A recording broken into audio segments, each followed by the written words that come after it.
Good morning. It is Wednesday, February 4th. I will call to order the Shelby County Board of Commissioners Committee meeting. We'll start with Committee Number 2, Public Works. If I could ask the parliamentarian to read the first item. Item 1 is a resolution approving the issuance of purchase orders to Allen J. Automotive Management, Inc.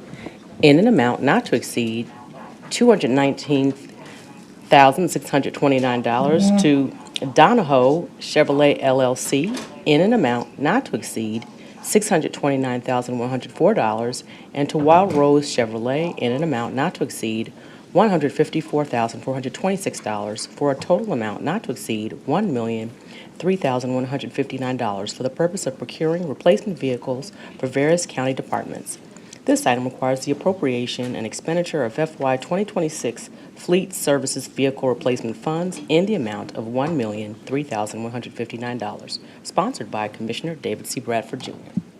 Thank you. I have moved this item. It has been seconded by Commissioner Mills. I received an email from Director Norville yesterday that you all would like to remove this item. I'll let you all speak, and then we'll make the proper motion.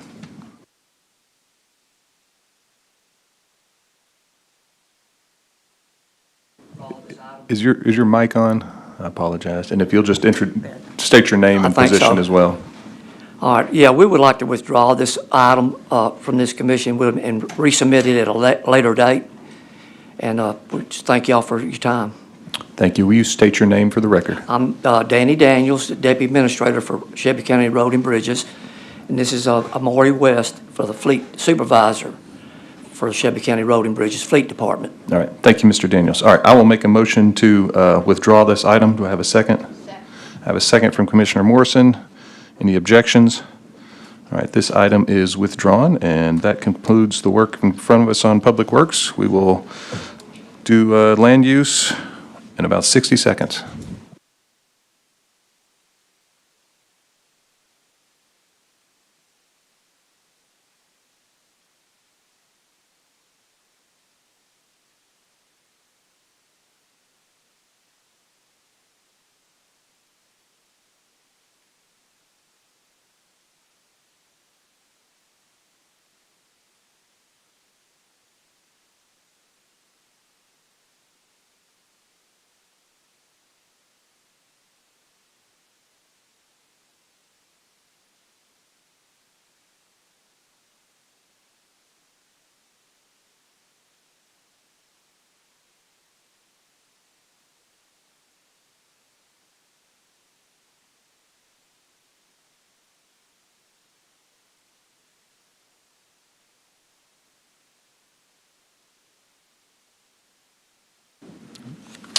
All right, I'll call to order Committee Number 5, Land Use Planning, Transportation, and Codes. If we could read the first and only item on this committee.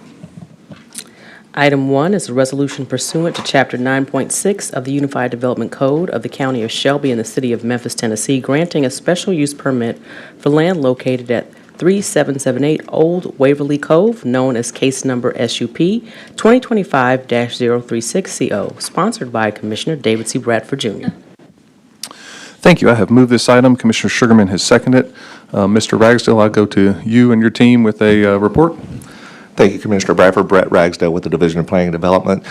Ms. Christian will give a presentation, and then we have the applicant here as well if you have any questions. Good morning, Chloe Christian with DPD. I'll be presenting this case number SUP 2025-036. As Director Ragsdale mentioned, the applicant, Lou Katzerman, is here with us today. This property is located at 3778 Old Waverly Cove, and this is for a special use permit to allow a tree-style cell tower.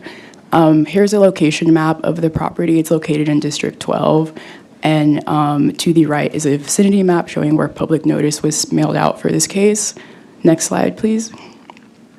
So the property is zoned R10, but there is a PD overlay that overrules the zoning for this property, so the actual use is multifamily apartment use, and the cell tower would be located to the rear of these structures. Next slide, please. Here's some site photos of the rear drive and parking area. There's an existing storage and car wash center here where the tower would be proposed to be located. Next slide, please. Here's a preliminary site plan. You can see a visual of what the tower would be proposed to look like. Next slide, please. So this slide shows in the yellow area the location of the proposed tower, and there is a secondary leasing area indicated in the green on this site plan as well. So in conclusion, this proposal is in compliance with the requirements of the Unified Development Code, and that if this request does get approved, the applicant would be required to apply for an FPR with our division to re-record the actual plat, which would be a secondary administrative review. However, we found that this SUP would not cause any detriment to the public good or substantially impair the intent and purpose of the UDC. Next slide, please. So our office and the Land Use Control Board recommended approval with conditions of this application. Next slide, please. Here are the conditions that were recommended. Number 1 being the maximum height shall be 130 feet. Number 2 is requiring a wooden site-proof fence along the anchor of the tower. And number 3 is that if operations are to be ceased, the related equipment would be required to be removed within 180 days. And number 4 is that on-site vegetation and landscaping shall be preserved to maintain screening of the tower. Thank you. Thank you for the presentation.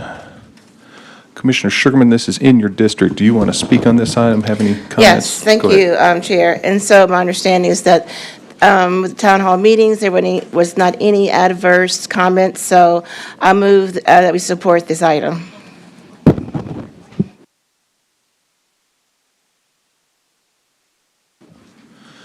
Director Ragsdale, I'm going to seek your opinion on this. I know a lot of items we send down without recommendations so they can be heard in full. Is this one of those items that falls under that? Thank you, Commissioner Bradford. Brett Ragsdale with the Division of Planning and Development. This would not be in our recommendation. So any cases that either a public hearing has been requested by someone who was in opposition, or that we were recommending rejection, or if the applicant was not in agreement with our recommendations, that would fall under that we would have the public hearing at the commission meeting and have discussion. Since this is not one of those cases, it could be sent down with a recommendation if you so choose. All right, I appreciate that. Since Commissioner Sugarman has spoken on this and seems to be supportive of this, I'm going to go ahead and take it to a vote today. So if we could prepare the screens for voting on this item.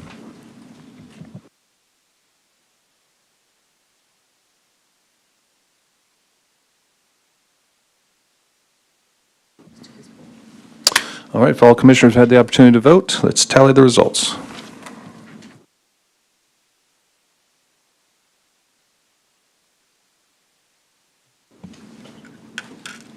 We have aye votes from Commissioners Sugarman, Mills, Morrison, and Bradford. We have 4 aye votes. Thank you. This item will go down with a favorable recommendation. This concludes committee number 5.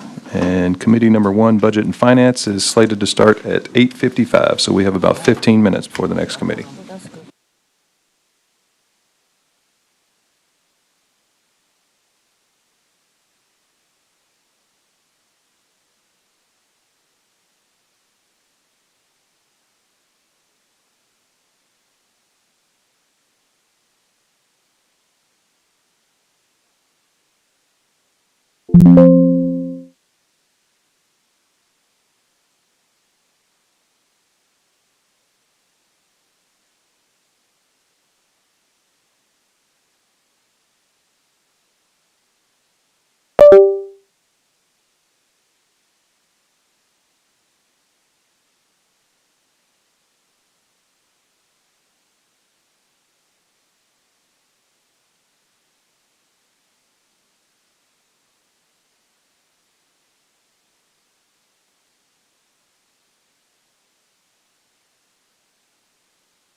All right, I have 8:55. I do not see Commissioners Whaley or Lowry, and so I will go ahead and call to order Committee Number 1, Budget and Finance, if we could hear the first item. Item 1 is a resolution amending Resolution Number 4, adopted February 24th, 2025, requesting that EDGE remits to the county any unspent funds not specifically expended for the programmatic initiatives of the Greater Whitehaven Economic Redevelopment Corporation, GWORK, sponsored by Commissioner Dr. Edmund Ford Jr. and Commissioner Amber Mills. This item does not meet requirements of the permanent rules. I see Commissioner Whaley is back, so as soon as he gets logged in, I will All let right. him take over. I'll go ahead and say that I have moved the item. It has been seconded by Commissioner Sugarman. Okay, very good, thank you. Let's see, I think we need a motion to suspend the rules to hear this item. So moved. Okay, moved by Commissioner Bradford. Seconded by Commissioner Mills. Any objection? Okay, without objection, item 1 is properly before us. Commissioner Mills, I see you're a sponsor on this. Do you want to speak to it? Yes, and we have probate court clerk Jones that can speak to this as well. These are the funds that we did this last year, but this just specifically allocates the funding. Correct me if I'm wrong on this. It just, it names them in the resolution. Okay, Clerk Jones, you want to give any additional commentary on this item? Hadn't been over here in a while. Okay. So, Eddie Jones, Shelby County Probate Court Clerk. I'm also the chairman of the Whitehaven Leadership Council. And I am here on behalf of 2 of the schools, in that for Whitehaven High School. I have some money in this resolution for Whitehaven High School for the STEM building, so they can get additional furnishing and all of that. And Oakshire Elementary is another school that's a part of the Leadership Council for Whitehaven. And there's some funding supposed to be in this resolution for a sign for the school. And I'm here speaking on behalf of the Leadership Council. Open for any questions. Okay, all right. Commissioner Mills, you were back in? No? Okay. Any further questions on this item? All right, with that, Madam Clerk, I think we can prepare this item for a vote.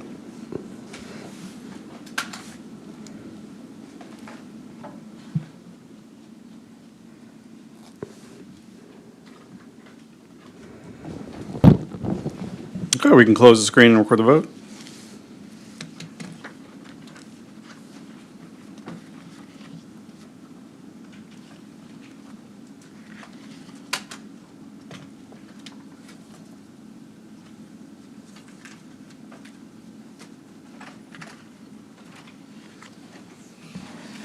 We have aye votes from Commissioners Whaley, Sugarman, Mills, Wright, Morrison, and Bradford. We have 6 aye votes. All right, thank you. Item 1 will go down with a favorable recommendation. Item number 2. Item 2 is a discussion item to last approximately 10 minutes. Open Gov with David Sosby, Scott Coble, and Steve Lane presenting.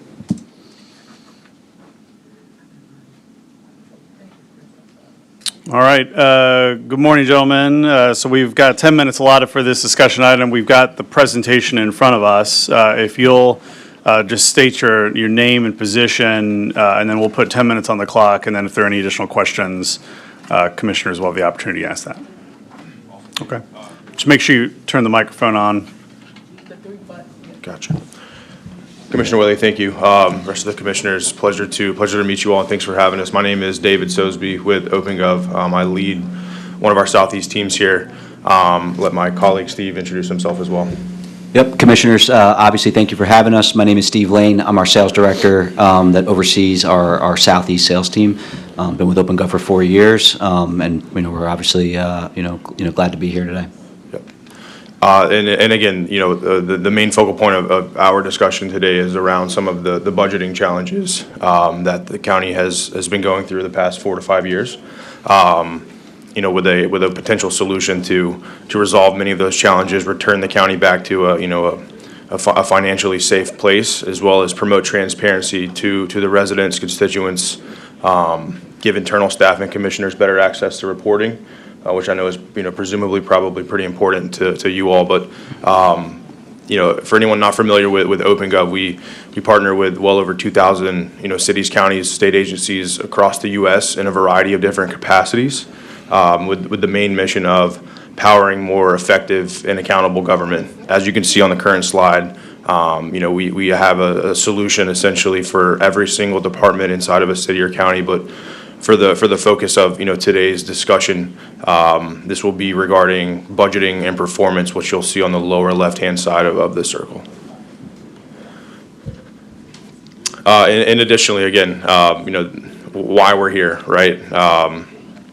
Some of the budgeting challenges that we've uncovered through conversations with county staff, with commissioners. Obviously, there's plenty of news articles out there, but I think it really kind of pushes back towards the consecutive years of errors found inside of the budget. And again, those have implications.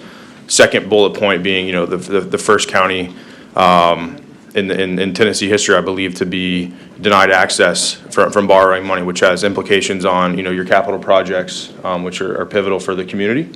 And then Commissioner Whaley, I noticed you had mentioned a need for essentially better data for the commission to make sure that you all had oversight to what was going on, not only inside of the budget, but inside of some of the day-to-day financial and non-financial operations.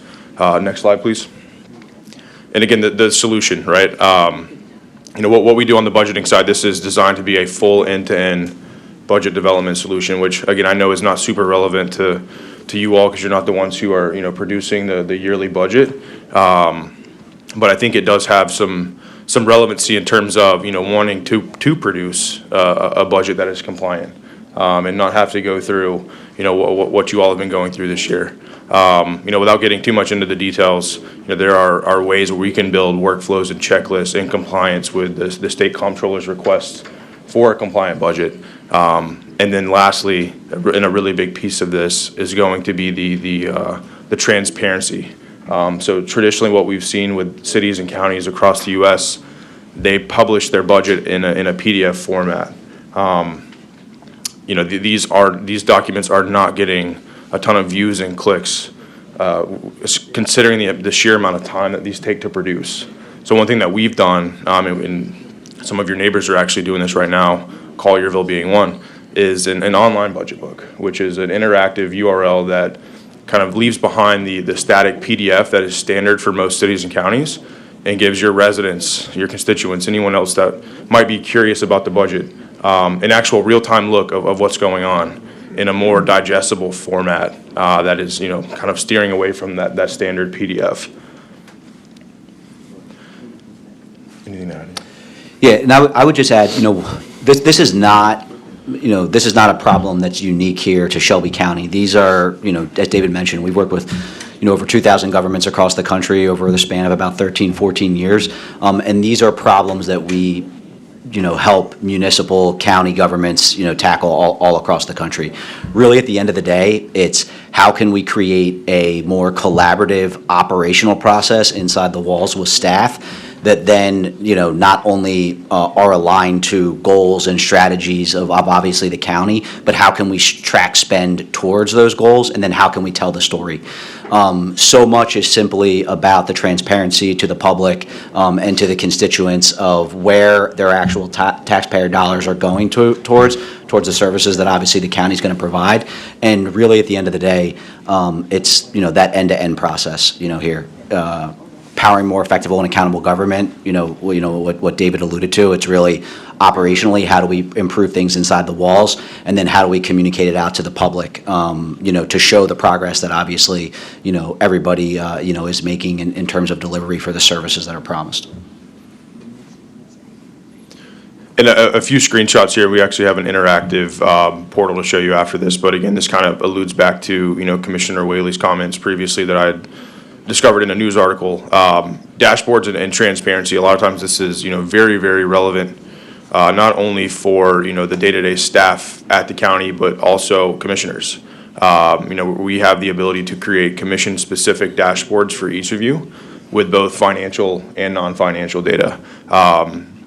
This integrates directly with the county's ERP, so all data is going to be near real time in terms of when you're viewing this data. Next slide, please. We're going to walk through this a bit in a second, but interactive publications, as you can see, we created a mock-up for Shelby County and what a proposed online budget book would be. As you can see, the city of Atlanta, that's actually a live example that we have. Next slide, please. Community feedback. This has been something that's very important to a lot of the cities and counties that we work with, is actually gathering the feedback of the constituents.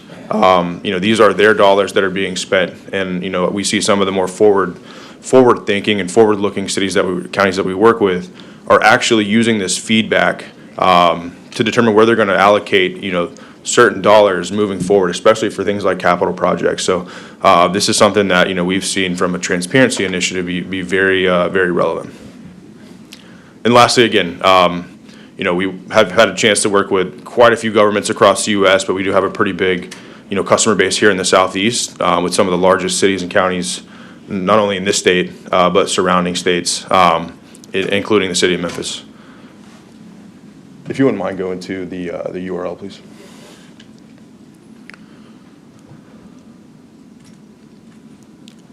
And what we're viewing here, this is actually a mock-up of what a online interactive budget book could look like for Shelby County. So again, I'm sure you all are familiar with the PDF that gets produced on a yearly basis and published to the website. This is a more modern way of thinking about that. As we begin to scroll down, you're going to see charts and graphs. These are no longer static charts and graphs. So if you hover over some of the bars there, you're going to see there's actually the capability to drill down into some of this data. And where applicable, this data is going to update. So thinking about, reporting out on your capital projects. Where's that money being spent? What are the expenses compared to the budget for that project? These are all data sets that we're going to capture and produce inside of this online interactive format. And if you'll go to the next URL, please. And this is actually a real live example from a city down in the Atlanta area. And again, something that we see, quite relevant to councils and commissioners as well. Performance portals. So being able to tie, KPIs to budgeted dollars to strategic initiatives. So that if you click on departments up at the top and just go to finance, we'll say. This is also an example of, a publication that we can create. If you scroll down a tad, you will begin to see some of the KPIs that this particular city is tracking. Some financial, some non-financial, and if we keep going a little bit lower, you'll begin to see the budgeted dollars against these KPIs, as well as the strategic initiative alignment, which we often see very important for commissioners, with upholding the strategic plan and priorities of the county. Yeah, so additionally, I think one thing that's important, very, very important to understand here too, is that, this is something that can be entirely configurable to, the goals of Shelby County here. So this isn't an out-of-the-box solution. Obviously, all places are going to have different initiatives, how they want to communicate to the public how dollars are spent. I think another thing that's also very important as we think about passing a balanced budget, with the state's office, is that this is also a big-time internal reporting engine as well. So as you kind of saw on one of the initial dashboards on the presentation, you saw the revenue to expenditures example. These are things that we can scale across the entire county to all department leaders as well. What we've come to find is that obviously a lot of the legacy ERP systems that exist out there, the reporting capabilities, especially as you're tracking departmental spend throughout the month and year, is extremely challenging. That's how a lot of these deficits begin to start and ultimately snowball. And it gives staff obviously a much better tool to communicate with the finance office to ultimately to track spend throughout the annual year. So while a lot of this is about public transparency, our customers equally use it for internal transparency to obviously keep the finances on track. know we're at 10 minutes and, happy to take any questions at this time.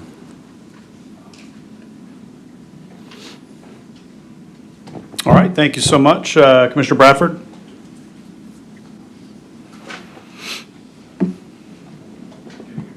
My mic, there we go. All right, thank you all for your presentation. I just was wondering if I could get in and see some of this, in person on my computer when I walk away. If I go to any of the governments you've listed here, is it pretty obvious to get there, just going to their web pages? Yeah, you typically would go to where they would post their annual budget, and their URLs will be linked from there to these publications. Okay, all right, thank you.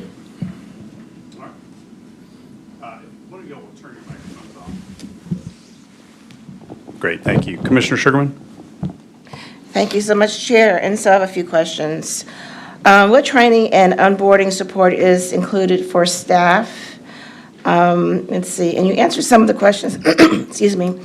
And does the system integrate capital improvement plan, CIP, and grant tracking as well? And then what cybersecurity standards and certifications does OpenGov maintain? And then I have a few questions for Director Tipton.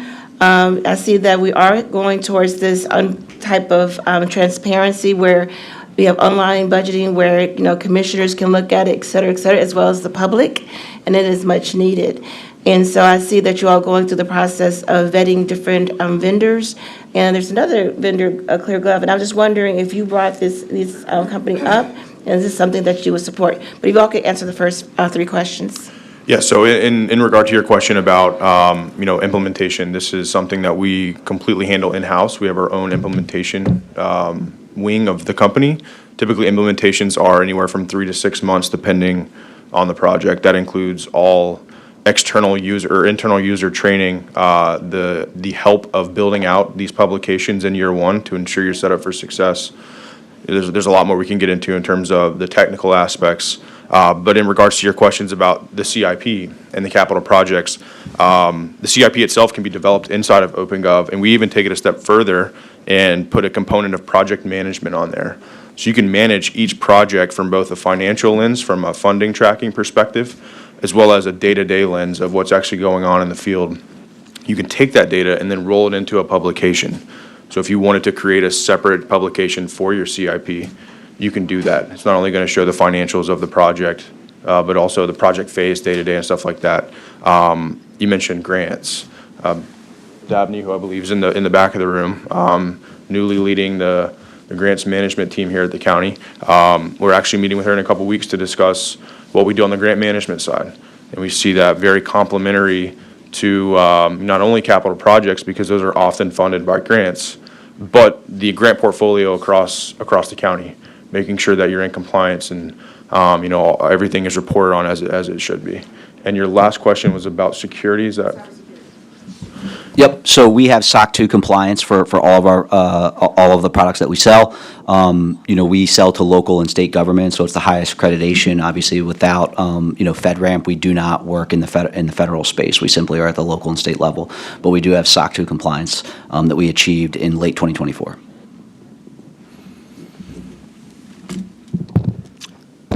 Good morning, Audrey Tipton, Director of Administration and Finance. I'm going to preface my response by saying that this is a presentation by a vendor, and Shelby County government actually bids all of our software. So I'm going to try to not respond to what they're presenting here. All right, thank you very much. Any other questions, commissioners?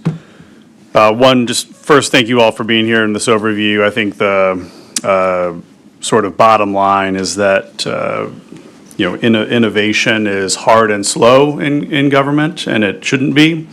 And it doesn't have to be, and it requires sort of forward thinking. It requires integrating new technologies and thinking differently about how we present material.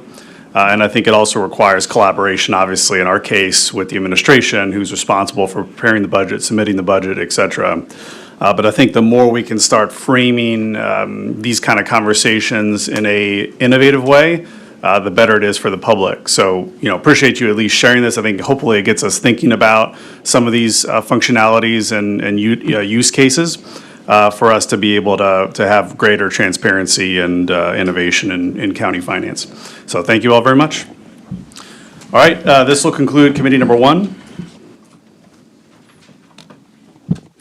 All right, thank you. Let's call to order committee number 4, Law Enforcement, Corrections, and Courts. Madam Parliamentarian, would you read item 1, please? Item 1 is a resolution to amend the FY 2026 grant operating budget to expend supplemental federal grant funds in the amount of $529,027 from the United States Marshals Service to participate in the Memphis Safe Task Force for the purpose of reducing street and violent crime in Memphis, Shelby County, Tennessee, for a total award in the amount of $798,000. This item requires the appropriation and expenditure of FY 2026 federal grant funds in the amount of $529,027, sponsored by Commissioner McWright. Thank you so much. This item has been moved by Commissioner Bradford, second by Commissioner Sugarman. Good morning, sir. Good morning, Commissioners. Mike Deathridge, Administrator of Planning for the Sheriff. We're simply seeking approval to accept these grant funds from the Marshals Service. The majority of these funds will be used to cover overtime expenses, and we recommend approval of this item. Thank you. All right, thank you for that brief presentation. I do not see any commissioners in the queue. Seeing none, let's take this to a vote. Commissioners, please cast your votes. If all commissioners have voted, we can close the screen and report the tally.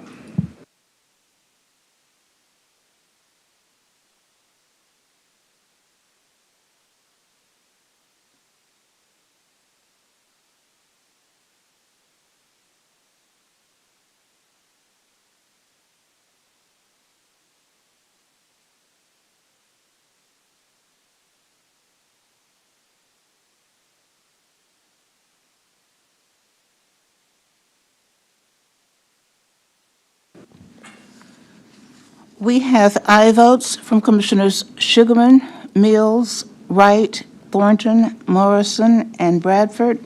We have 6 aye votes. Thank you, Ms. Clerk. This item will go down with a favorable recommendation. Item 2, please.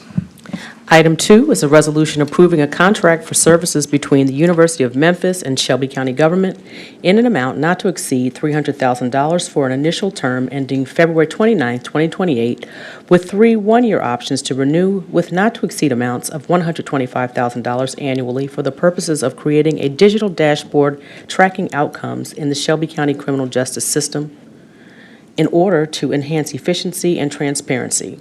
This item requires the expenditure of FY 2026 general fund dollars in an amount not to exceed $175,000, sponsored by Commissioner McWright. Thank you. This item has been moved by Commissioner Bradford, seconded by Commissioner Sugarman. Commissioner Sugarman, would you like to speak first? I do. Okay. All right, we have a guest from the University of Memphis, so go ahead and turn the floor to you. Good morning, Commissioners. Thank you for inviting me. I'm excited to tell you, I need to tell you my name, Jonathan Bennett, University of Memphis, Center for Community Research and Evaluation, Chief Data Scientist. So I'm excited to tell you today about the CLEAR initiative, which, if funded by the Commission, would be a partnership between Shelby County government, county criminal justice agencies, and my center, the CCRE. Effectively, it would create a research unit at the university with the mission of improving the transparency, accessibility, and usability of data relating to operations and outcomes of the Shelby County criminal justice system. And so effectively what this is designed to do is to target a thing that's been an issue raised by many agencies for several years. For example, in a public safety summit in 2023 convened by DA Mulroy, that group identified the effective use and dissemination of data across criminal justice agencies and with the public as one of 5 key consensus criminal justice priorities. More recently, in March 2025, the State Comptroller's Office released a report urging the county to do more transparency and data reporting, and they identified 18 metrics for the county to focus on. This is in addition to several resolutions made over the years by the Commission asking for data in various areas And so ultimately, the challenge with producing a lot of this data, after conversations with several agencies, is that it's ultimately an issue of to calculate a lot of the things that stakeholders want, it requires you to piece together data from several agencies on the same event. So, for example, if you wanted to know about the rearrest rate by quarter or by month, or for certain sets of cases, you have to piece together different elements of data, such as when the defendant is booked and released in the jail at several points. You have to look at several general sessions cases and possibly some criminal court cases. And so it takes piecing together a lot of data in a way that makes it challenging for any one particular agency to give the amount of transparency and quality data that commissioners, the public, and elected officials, agency heads really want. So our proposal is to establish the CLEAR initiative. So the CLEAR initiative would build on a lot of the work that we've done in the past for the commission. So we've previously, and I've been here personally in this committee to report on some of our work in the bail and bond space as a part of your resolution regarding the bail system. And effectively, what this would do is it would take that sort of work that we did, which I feel was novel in that it was able to start to have some legs in connecting a lot of this data together. And it would effectively do that for the entire system. So this would allow a comprehensive response to the issues that the comptroller has raised. It would also allow us just to have the infrastructure to be able to answer new questions as situations arise and just topics of interest evolve throughout the county. So our center, CCRE, would administer CLEAR as a neutral third-party entity, working in partnership with county government under the with regular reporting and governance by the county's GIS and Data Governance Subcommittee, and as well as regular reporting to the County Commission. We would also leverage partnerships across the University of Memphis to ensure that it's effective. So this is the contract before you. I'm pleased to report that we have a lot of support from numerous officials, including the General Sessions Court Clerk, the County Sheriff, the District Attorney, and the State Comptroller has also recommended that moving forward on this initiative. So thank you for your time, and I'm happy to answer any questions. Thank you, Dr. Bennett. So we do have a couple of commissioners in the queue. Let me just briefly ask a clarifying question. I think you said that this would cover all the system. However, I think we are targeting though just those metrics from the. Can you just speak to that to clarify? Because I think in particular this would not cover the juvenile court clerk. Is that correct? Yeah. So the focus, and this is really because of the comptroller, what he emphasized. The initial focus would be effectively from booking to sentencing and post-disposition in adult cases. So that would be, the key partners would be data from the sheriff's office, the general sessions court clerk, the criminal court clerk, also some county government entities as well. We don't have juvenile court. Juvenile court is not an initial partner right now. I've had excellent conversations with juvenile court, as well as other agencies, and so I feel like that, they've conveyed interest in participating. All right, thank you, Dr. Bennett. Commissioner Sugarman.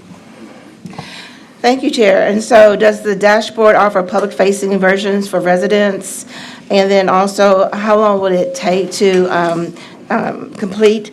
And as well as, for example, if I wanted to be able to go into it and target my district to see, what's going on in my district, would I have that capability? Yeah, so it encompasses a few pieces. So one would be a public dashboard that would.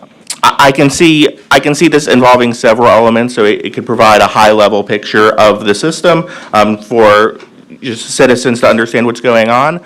I also want the ability to drill down. So, of course, there's lots of groups working in lots of areas. So, for example, what's happening specifically with domestic violence offenders, or what's happening for particular district, so that's certainly something that we can do.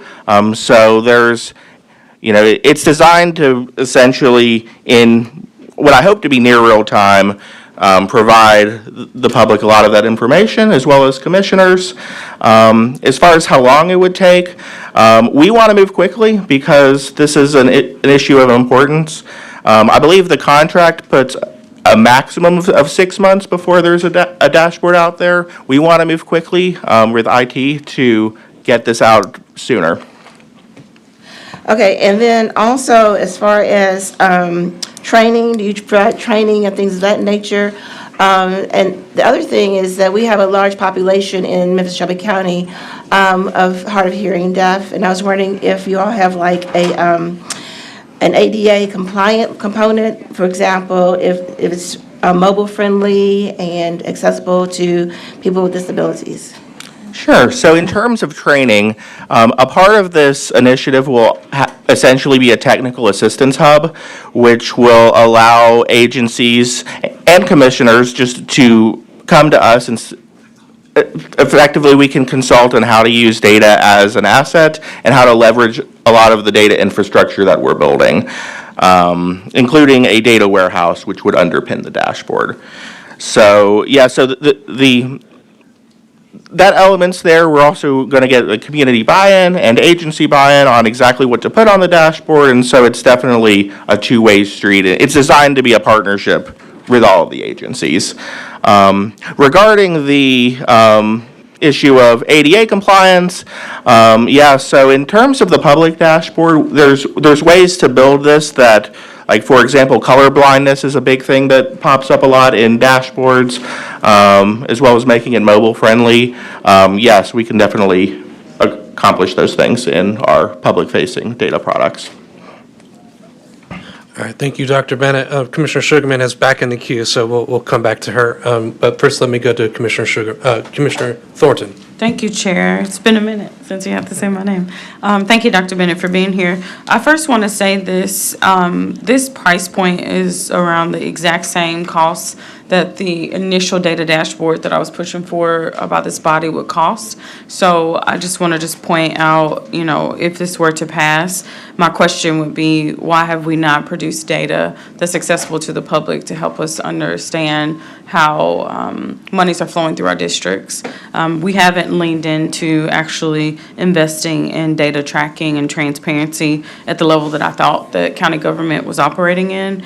And so, I'm excited to see us try to track, but one thing that we're struggling with as a county is collecting data versus utilizing data. So how is there a plan in place that's actually going to make this more than just a dashboard where data just sits? What is the actual activation plan or commitment from the persons listed in the resolution? I saw a number of different offices. What is their commitment to actually incorporating the data? And if there is no commitment, then I don't really want to see us invest in something that's just going to be a nice tracking system that's not utilized. So that's the first point. And then the second one, and I'm going to have to get back in queue, it's just around sustainability. So my understanding is that this is going to be an ongoing need for data tracking. So is this something that we're going to have to find $125,000 annually to continue to sustain, or is this just an upfront cost to get it up and running? Can you say more about what fiscal commitment we're having to make in starting this? Yeah, so in terms of, I'll try to tell me if I forget a question. I think I have them. In terms of collecting data, I feel like where we have a leg up that other initiatives might not is that we've done this before in the bail report. So we essentially have done a lot of the legwork to understand where the data is housed, and it's just a matter of sharing it like more regularly. So I've had conversations with IT where they have been willing to modify how we receive that data in the past to make it more regular. And then once we establish that, then it's just a matter of building the code to update the dashboard on a regular basis. So I'm optimistic about the implementation as well as the agency commitments to provide that data. I would, in terms of sustainability, so it's currently phrased as, it's a 2-year, $300,000 contract that can be renewed at $125 a year. My hope is that, I guess a big part of this, and maybe this is from where I come from in the evaluation world, a lot of the, effectively, to get external dollars into Shelby County to fund successful initiatives, you have to have good data to show that your interventions are impactful. So my hope is that a lot of this ends up paying for itself in terms of dividends, in terms that because we're able to build the infrastructure to get this data, we can help the county as well as stakeholders get data and basically win competitive grants so it pays for itself. So that's my hope in terms of what we can do to sort of offset some of these costs moving forward. All right, thank you, Commissioner Thornton. She's back in the queue as well. Before I go to Commissioner Sugarman, I want to note that our General Sessions Court Clerk, Tammy Sawyer, is present. If you'd like to come up, anytime you'd like to come up, as well as our county attorney. I know Attorney Iverson has been involved with this as well. So anyone who needs to come up to the dais to speak, please feel free. But I'll turn now back to Commissioner Sugarman. Okay, and so thank you for this. It's needed. We've been having complaints from the public in general about not able to track various data. And my concern and frustration, I would say, with the systems is, for example, when I ask for reports in my district, it has unincorporated city and county. And so the sheriff's department and the police department have different, ways of tracking their data, and then they have to download and do everything manually. So will this system integrate those two systems so that we could see? Then also for a commissioner, for example, if I want to create some type of report before I come before the commission, does it have that capability where I could easily just, come up, pull out the data that I need? Yeah, so we could definitely allow you to view, we can set up a view that allows a district view, so that capability is certainly there.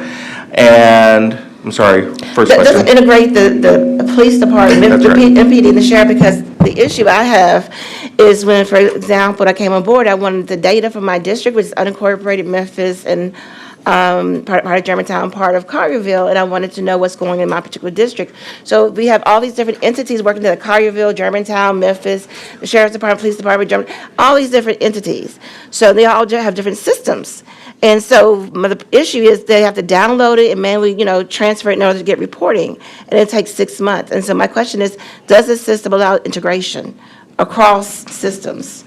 Yeah, so I think because our focus is really a lot of the county judicial process, the agencies that are involved in this initial build, they are county agencies, right? So it's the jail, it's the court clerks, and then we could also bring in additional agencies for other things. But so to some extent, the fragmented nature of a lot of what you're talking about is really law enforcement, because all the municipalities have their own law enforcement agencies, in addition to, my university is a law enforcement agency as well.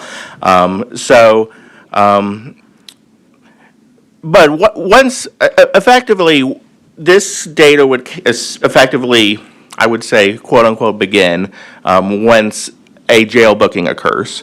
We're also pursuing partnerships to add in law enforcement data as well down the road. I think one way to get at that might be TBI data, which would allow, it would just allow more, and we wouldn't be dependent on getting 15 municipal agencies on board.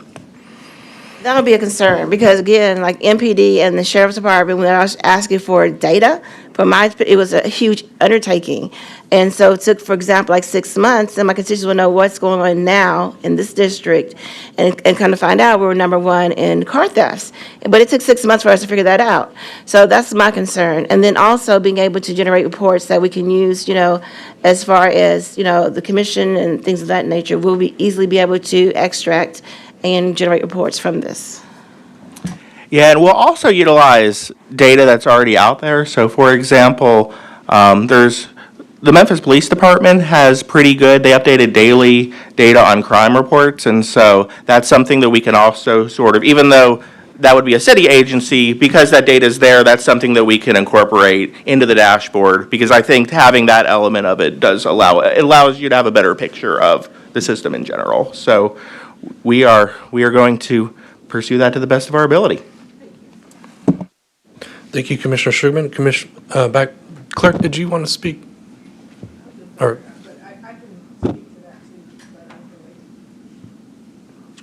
go ahead. We'll recognize you now, Clerk Sawyer. Thank you. Good morning, everyone. Welcome back. Tammy Sawyer, General Sessions Court Clerk. I just wanted to speak to this item since we are named in the resolution and we did sign the letter. I can speak to your question on interagency data as well, Commissioner Sugarman. First, I will say that my office has worked with University of Memphis, CCRE, extensively over the last few quarters. Developing what is known as the Interagency Justice Operations Work Group Dashboard. That's long, I call it IJO for short. And it's on our website, shelbygeneralsessions.com. And we update it currently weekly, and it began once the Memphis Safe Task Force deployed to Memphis. It is interagency for county, and I just want to speak that this is going to take political reach out from different people for us to be able to integrate city data. Currently, we have only county data. The city of Memphis was invited to the IJO. I believe they attended, I know they attended one time. They sent a patrolman, but we've never had any of the administrative leaders, the mayor nor the police director have attended. That means we do not have approval to use their data in our dashboard. The interagency dashboard does include the data from General Sessions, which, as Jonathan mentioned, it does begin with arrest. So once the time someone is in Shelby County custody. And it includes, we also have been working with Clerk Kuhn, who has, agreed for her data to be a part of the dashboard, and the mayor's administration as well. So we have access to pretrial and other data as well. Our office has expended or been invoiced, we haven't been able to pay yet due to the freeze, but $15,000 towards our dashboard currently. I believe that's over 3 months of invoices, so about $5,000 a month we're paying. The majority of that was for the development of this website. It was a really great investment because it covers data for several different divisions and agencies within Shelby County government. I do believe that the CLEAR initiative builds on that, as there are a lot of, right now we have several charts that break down the data, but it's very specific to arrest data, misdemeanors versus felonies, time in jail, jail population, things like that. But to Jonathan's point, the comptroller's report asks for very specific nuanced data that it takes time to break down and compile, that you can't just get from a quick run. I will say that the comptroller did have a meeting with the elected officials who own the data and our departments in December. And a lot of the concerns that were elevated in this report were then spoken to as him understanding the nuance of us getting the specific data compiled at a regular rate. We would need the support of an independent source such as University of Memphis that can dedicate the resources to compiling that data, because very few of us, if any of us, have the IT or data staff on deck. I do want to say I have one slight concern, and that is that after signing the letter and putting my name and my office's name on there, I am concerned about the third-party access to the compilation of the data. I would like for it to stay nonpartisan. I would like for it to remain a University of Memphis project, and I would like for this Memphis Shelby Crime Commission to not be able to make mandates or ownership of the data request as with any other organization, independent analysis of the dashboard as with any other organization, but currently the naming of the Memphis Shelby Crime Commission in the contract or as a named partner is concerning to me. We should make our data and dashboards, as we continue to invest money, time, and resources, accessible to all organizations who want to be able to use it and not just name one specific partner. So I am fully in support of the CLEAR initiative. I think we've begun great work through the IJO dashboard. And I think if you take some time to look at that, you can see just how great this can be, how we can answer specific questions about bail, bond, and release, as well as arrest data. And jail population data, so that if at any time you are concerned about the current jail population, it's not only on the Shelby County Sheriff's Office, but we have been able to get access because that system is different and we're integrated, and so we are able to report on that as well at the same time. And through our work group, which meets monthly, we meet again this week. Commissioner Wright has attended, I believe Commissioner Caswell has attended once or twice, but all of the justice agencies within Shelby County are partners of that, and because of that, we have been able to work together to get the information that we need as a county produced for the public, including the fact that the district attorney has his own system, the sheriff's department has his own system, and the courts have their own system. Our teams are now working together to ensure they're all integrated and working together. So those are my pluses, which outweigh my concern, but I'll reiterate my concern is that if we are going to name one organization in the contract, I would request that we ensure that no one has a outsized influence on this project. Thank you. All right, great. Thank you, Clerk Sawyer. Let me go back to Commissioner. Okay, we'll go back to Commissioner Sugarman first. Clerk Sawyer. Thank you, Chair. And so I do agree it should be nonpartisan, and I think the data should stay with University of Memphis, with the neutral party. And so my question then, through the chair to the attorney, how would that look? Would that be something that we put in the contract, or does it need to be a resolution so that we can keep it independent and nonpartisan?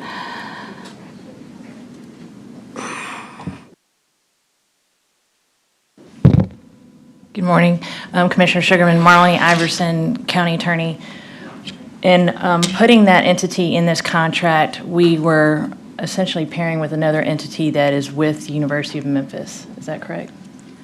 Yeah, so just to be, there are no other entities named in the contract. So the contract, I believe it allots a portion of funds to it's a nonprofit entity or a university research center to effectively sort of disseminate best practices, use the data. That entity isn't named in the agreement, and so we'll take guidance from the county on how to do that. So the question then becomes, that's short term, but as far as long term, how do you ensure that it's maintained throughout, not just through the term that you all have the contract, but ongoing? So then what would be the solution to that? Would it be an ordinance, a resolution, or what do we need to do as far as this body to ensure that it's not outside influences and things of that nature get a hold or dictate what, how they want it to look? Marlene Iverson, County Attorney. The contract would set the parameters of what the University of Memphis can and cannot do and who they can and cannot partner with. I don't believe that this would require an ordinance of any kind, because you might want to see how this plays out before you decide to commit to some sort of ordinance that requires the county to do this work. And do you want to add anything? Yeah, and so the part of the contract also, because I want to include everybody. I don't want to exclude anybody, and I also don't want to have any outsized influence by any entity. So we intentionally designed the contract to report to both of the county commission with regular reporting, as well as the county's GIS data governance subcommittee, essentially to provide oversight over the initiative. That entity includes representatives from all of the agencies that are in this agreement, as well as a broader swath of county government. Thank you, Commissioner Sugarman. Commissioner Thornton. Thank you. To legal, what are the requirements for these type of IT items to go through the steering, or not the steering committee, but the IT committee? Well, County Attorney Marlene Iverson, what we determined was that we first needed to have some approval by this body that you would agree to approve this contract. The next step would be to meet with all the impacted divisions, departments, entities to sign an MOU so that that MOU could be taken to the IT steering committee for their approval. But why would that be inconsistent to previous dashboard considerations that were forced through the IT committee before the contract could even be considered on the floor? I'm not aware of any other. Well, I can make you instances. aware of the previous contract, and I'll get it to you. It's the inconsistencies for me, and, you know, Dr. Bennett, a lot of your language was hope-for language. We need concrete, you know, like we can't just invest in something that we don't actually have a plan for what the outcomes will be. And so to me, this just feels premature. I don't know, Clerk Sawyer, your references to currently the city does not approve the use of city data. Does that impact the quality of this dashboard, or is that completely different from the dashboard that you're operating? Just make it clear to me, if you can, between what currently is being funded and produced for the public and how this is an extension, and what data are we missing? Because what's of interest to me is if we have a great tool, but community leaders don't know how to use it to be able to leverage it in the grants that they're writing, and the integration of it is weak for me. And I'm not sure at what point, you know, are we just producing great products that won't be fully utilized, or is that incumbent upon the commission to be able to build out that? There needs to be more collaboration in these discussions for me to figure out the use of it. And so it's just like, yes, we can give it to the University of Memphis to produce a great product, but I'm not hearing how with this data we're actually going to redirect anything we do during the budget process, or actually get more dollars to be able to get to those zip codes that are just showing up in the dashboard as being overly represented. You know, what is the standard of overrepresentation? There's just so many questions that I have that the dashboard is not answering, and so I just don't believe in just building dashboards just because they are useful and not utilized. So can y'all just talk more about that? Tammy Sawyer, General Sessions Court Clerk, and then I'll let Dr. Bennett answer. But this was not shading Memphis Police Department or the City of Memphis. They have their own data dashboard. And because they're not part of the Shelby County Interagency Work Group, I was stating that they were invited to be a part of it. Originally, the interagency work group was defined as being cities, the county government, and, excuse me, the state of Tennessee. Highway Patrol has partnered with us and attended meetings and given great information. We have access to their data as well. And where this has helped my office is, for example, we have annual reports due to the Tennessee Bureau of Investigation. We've been able to comply with that reporting for the first time since before I was elected. We have annual reports with the Tennessee Department of State. Between this initiative and the work that the University of Memphis has done and the work that my team has done, we've been able to comply with those reports on time for the first time since before I was elected. So some of this is compliance reporting, Commissioner, and I'll share as well as stated even though we did have the meeting, our offices had the meeting with Comptroller Mumpower, there are still concerns from the state about access to our data. And there were, about 35 data questions or more? Was it like 100 or 35? The comptroller metric? Yeah. 18 metrics, so a lot goes into 18. Okay, 18. So there were 18 questions of data that the comptroller found that it was hard for the average person or even his office to just pull to answer. A lot of it, as mentioned in the resolution, is related to bail and release. And because cases can cross jurisdictions. If you're arrested, you enter into general sessions, but your case might go into criminal. And now with us working together and us both signing on to the CLEAR initiative, that data can be taken from raw and turned into, compliant reports for the state. Because we can download the data from our justice systems, but we don't have the resources, meaning the people or funds, to have dedicated people to compile and hash through that data to meet what the state is expecting of us. Those reports are only going to grow. We get new data requests all the time. And in addition to the state, we get requests from our partners, which is why I was saying I wanted to make sure that all parties were named, because we get requests from Memphis Crime Beat on certain things. We get requests from the Crime Commission on certain things. We get requests from Just City on certain things. But we don't necessarily have, again, the people power to be able to hash that out. But with a dashboard that is able to take those questions and say, okay, we've created these data points, or we've created this type of information, and this is where everyone goes, and it's kept in one place for Shelby County government, then you don't have to call the general sessions clerk, or you don't have to call the sheriff's department. You can just go to one place. And so it would be great if all of the municipalities reported into one system as well. But that's what I was saying is going to take political capital to get there. But I think this is a great start, because we've never had this level of data reporting. I won't say I was driving and watching, but I kind of was, and I saw open.gov's presentation, and just the type of 2026 dashboard and website development and interactiveness that we can offer to our constituency is what's being offered here. Because this dashboard, when you go on the website, is what the average citizen would expect to see. They're not static PDFs, they're interactive. You can hover over them. If you go on our page, you'll see that.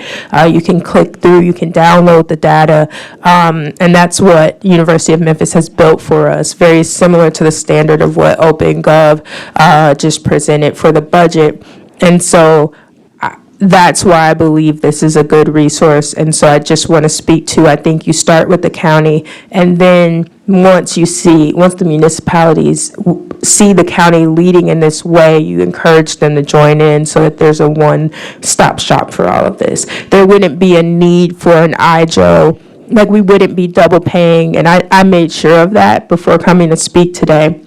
So right now, my office is paying for this first kind of like baby version, but once we're able to stand up a countywide version, my belief is that that would incorporate and would cover everything. So you wouldn't have all these divisions paying to stand up data dashboards. I'm trying to cover everything, not be long-winded.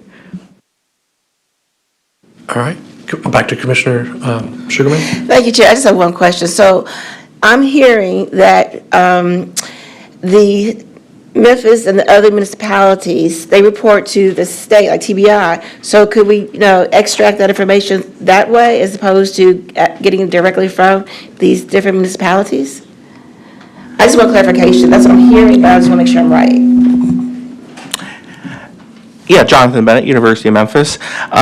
So I think we can, the focus of the initial build in terms of what is, I would think of this as two parts. So one part is what's the scope of work that we're committed to as a part of this contract, and then there's the second part, that what are the broader goals of the research unit, because this is, it's to build a dashboard, but it's also to establish a research unit that's a sustainable partnership with Shelby County government and its agencies. And so, yeah, so I forgot where, sorry, say your question again, sorry. No worries. I was just wanting clarification because I'm hearing about. The TBI, that's right. Yeah, sorry. And so that scope is really focused on judicial processing of cases. So we have the sheriff on board because the sheriff runs the jail, and so to understand where cases start, we have to have the jail. And so it's really the processing from jail through courts is the focus of a lot of the metrics that the comptrollers raised, as well as a lot of the questions that Clerk Sawyer, Clerk Kuhn, and others want to be able to address. And that's where a lot of the data is in terms of outcomes of essentially criminal cases. What law enforcement can provide is data on incidents, and so that's really when you're talking about TBI, MPD, municipal entities, you're talking about crime rates and also effectively what incidents lead to a criminal charge. So that sort of data is not in the explicit scope of work that's something we must do to accomplish this contract. However, this is a research unit. I have a broad vision. Once we can accomplish this tangible task, I want to include those elements as much as we can, and we will do so in terms of publicly available data, which TBI has dashboards right now, MPD has dashboards right now. To the extent that that's public and the university can just sort of compile some of that and add it to this dashboard, that's certainly something we want to do. Commissioner Thornton? Thank you, Chair. Is there any time-sensitive component to this?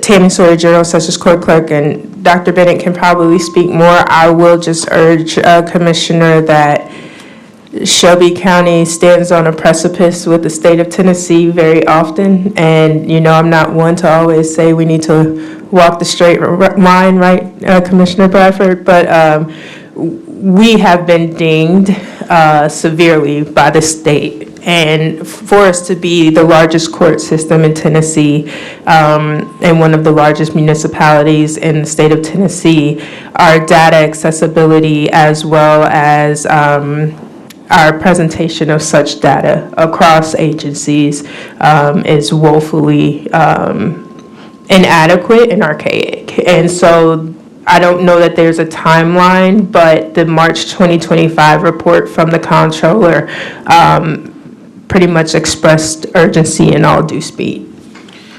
Thank you for that context. So I heard from the attorney that the thought is to take the approved contract to the IT committee. I would like to see the IT committee actually recommend that this contract is what is going to serve the interests of all the parties at the table. So the IT committee is pulling from all of the departments. I do think that since we're talking about something that we're about to basically bake into the budget, that we do need to have all elected officials be able to sign off on it, see any opportunities they can get out of it, just put in their bid for being a part of the scope of the contract to ensure that if this is the price point, that it needs to stay, or if it needs to increase because there are added functions that we need to add in based on that discussion. I do believe that the IT committee needs to chime in on this. So with that being said, Chair, I'm going to make a motion to defer this item.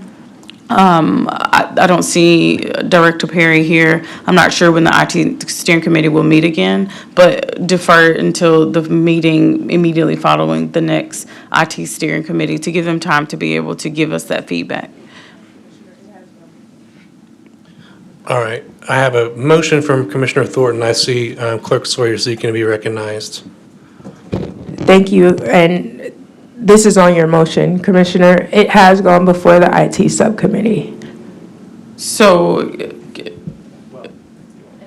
it's been discussed before IT subcommittee. I'm not sure legal, what you just said contradicts what the clerk just said.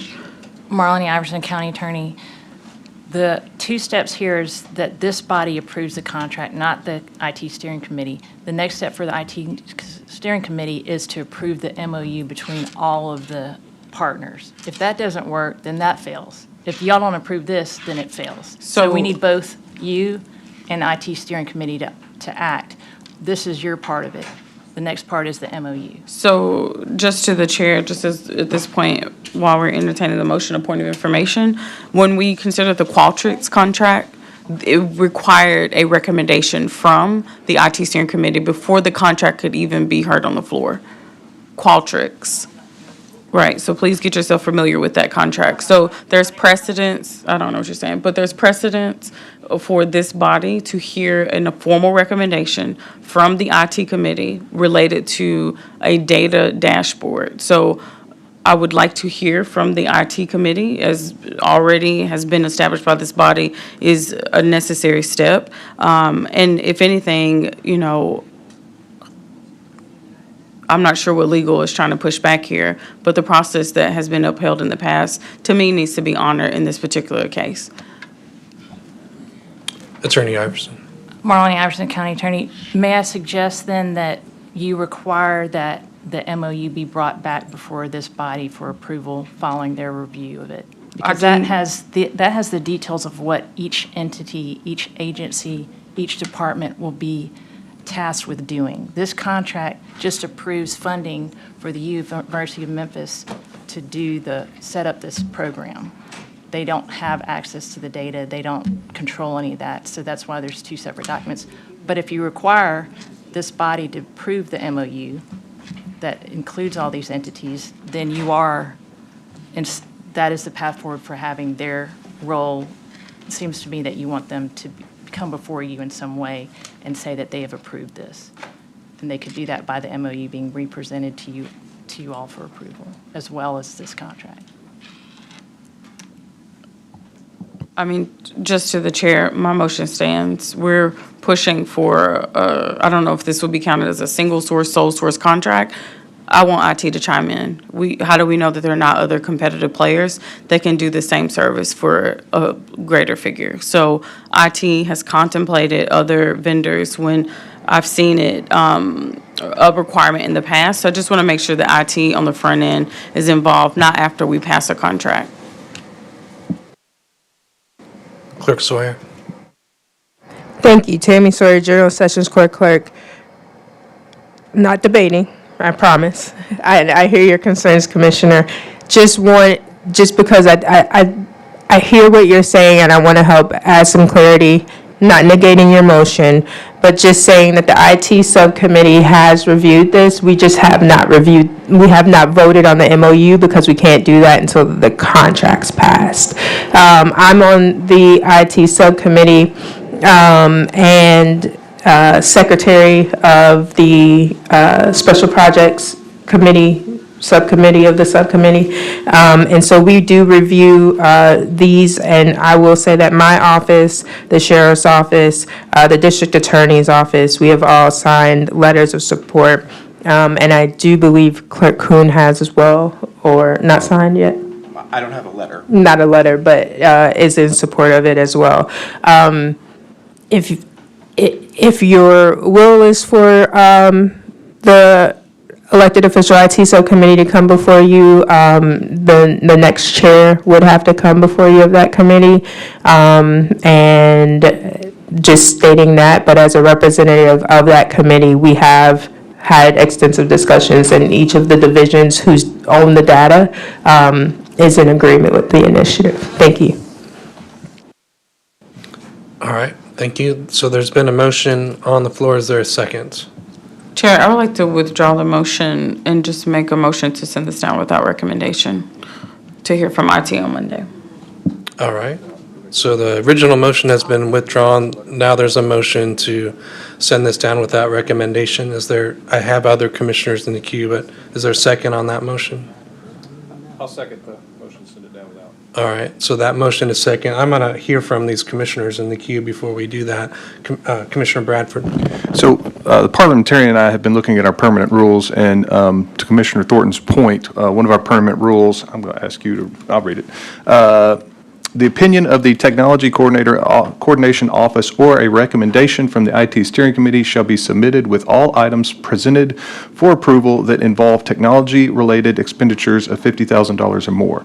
So I think to Commissioner Thornton's point, we don't have that letter of recommendation in front of us right now. It has gone to the steering committee and everything. It's in order. I believe Mr. Mike Jones is the gentleman that would issue that letter. So my seconding of it to send it down without recommendation is in hopes that Mr. Jones could get us a letter by Monday that says he's recommending this software, that type of stuff. I think that lets us know that the IT steering and everybody is on board with it. So that's why I'm seconding it. That's why I think we need to send it down without recommendation.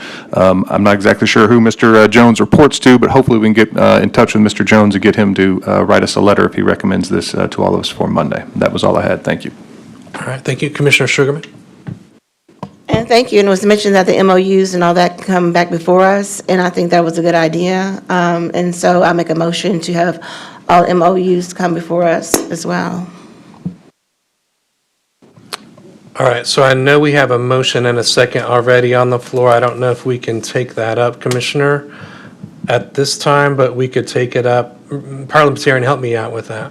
You're correct. You have a motion pending, and once that motion is accepted without objection, then the item is no longer before you for any further action. So I might say to Commissioner Sugarman's point then that she would have to bring that before us on Monday, is that, or on, not today, but the next commission meeting, right? I think we have we're taking up another agenda at commission today.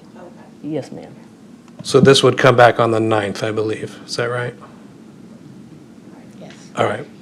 All right, before I say so moved, let me just say, Clerk Sawyer. Thank you, Tammy Sawyer, General Sessions Court Clerk. Really quickly to Commissioner Bradford, Mr. Joyner reports to Chief Sandra Perry, and I'll make sure to reach out to her when we leave here. We do not meet as a full subcommittee until the 17th, but I know we have reviewed this, so the description letter, approval letter might be in queue, so I'll reach out to her and have her communicate with you all. Thank you. And again, before I conclude here, I will say to Commissioner Thornton's point, you're not crazy. Like, we lived through that, so I know what you're talking about with the previous item. Commissioner Bradford, are you back in the queue? Okay. All right. So with no one else in the queue, this has been moved and seconded to go down without recommendation. So moved. Thank you all. We do have an item, add-on item. Before we conclude this committee, could we read item 3? Yes, sir, and I do want to note that this add-on item fully complies with Rule 6. Item 3 is an add-on item. Item 3 is a resolution requesting the Tennessee General Assembly to reinstate 2 judicial seats removed from the 30th Judicial District in 2024, sponsored by Commissioner Mikhail Lowry and Commissioner Charlie Caswell, Jr. All right, thank you. This item has been moved by Commissioner Bradford, seconded by Commissioner Thornton.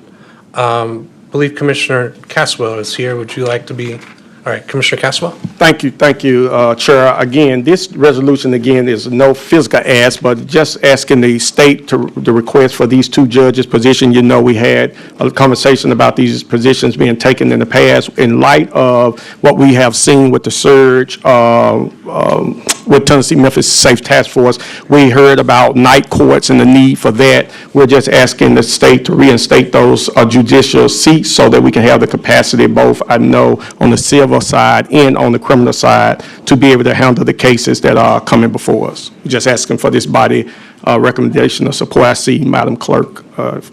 Sure. Yeah, Clerk Sawyer. Thank you, Tammy Sawyer, General Sessions Court Clerk. It's always a pleasure to be with you guys again today.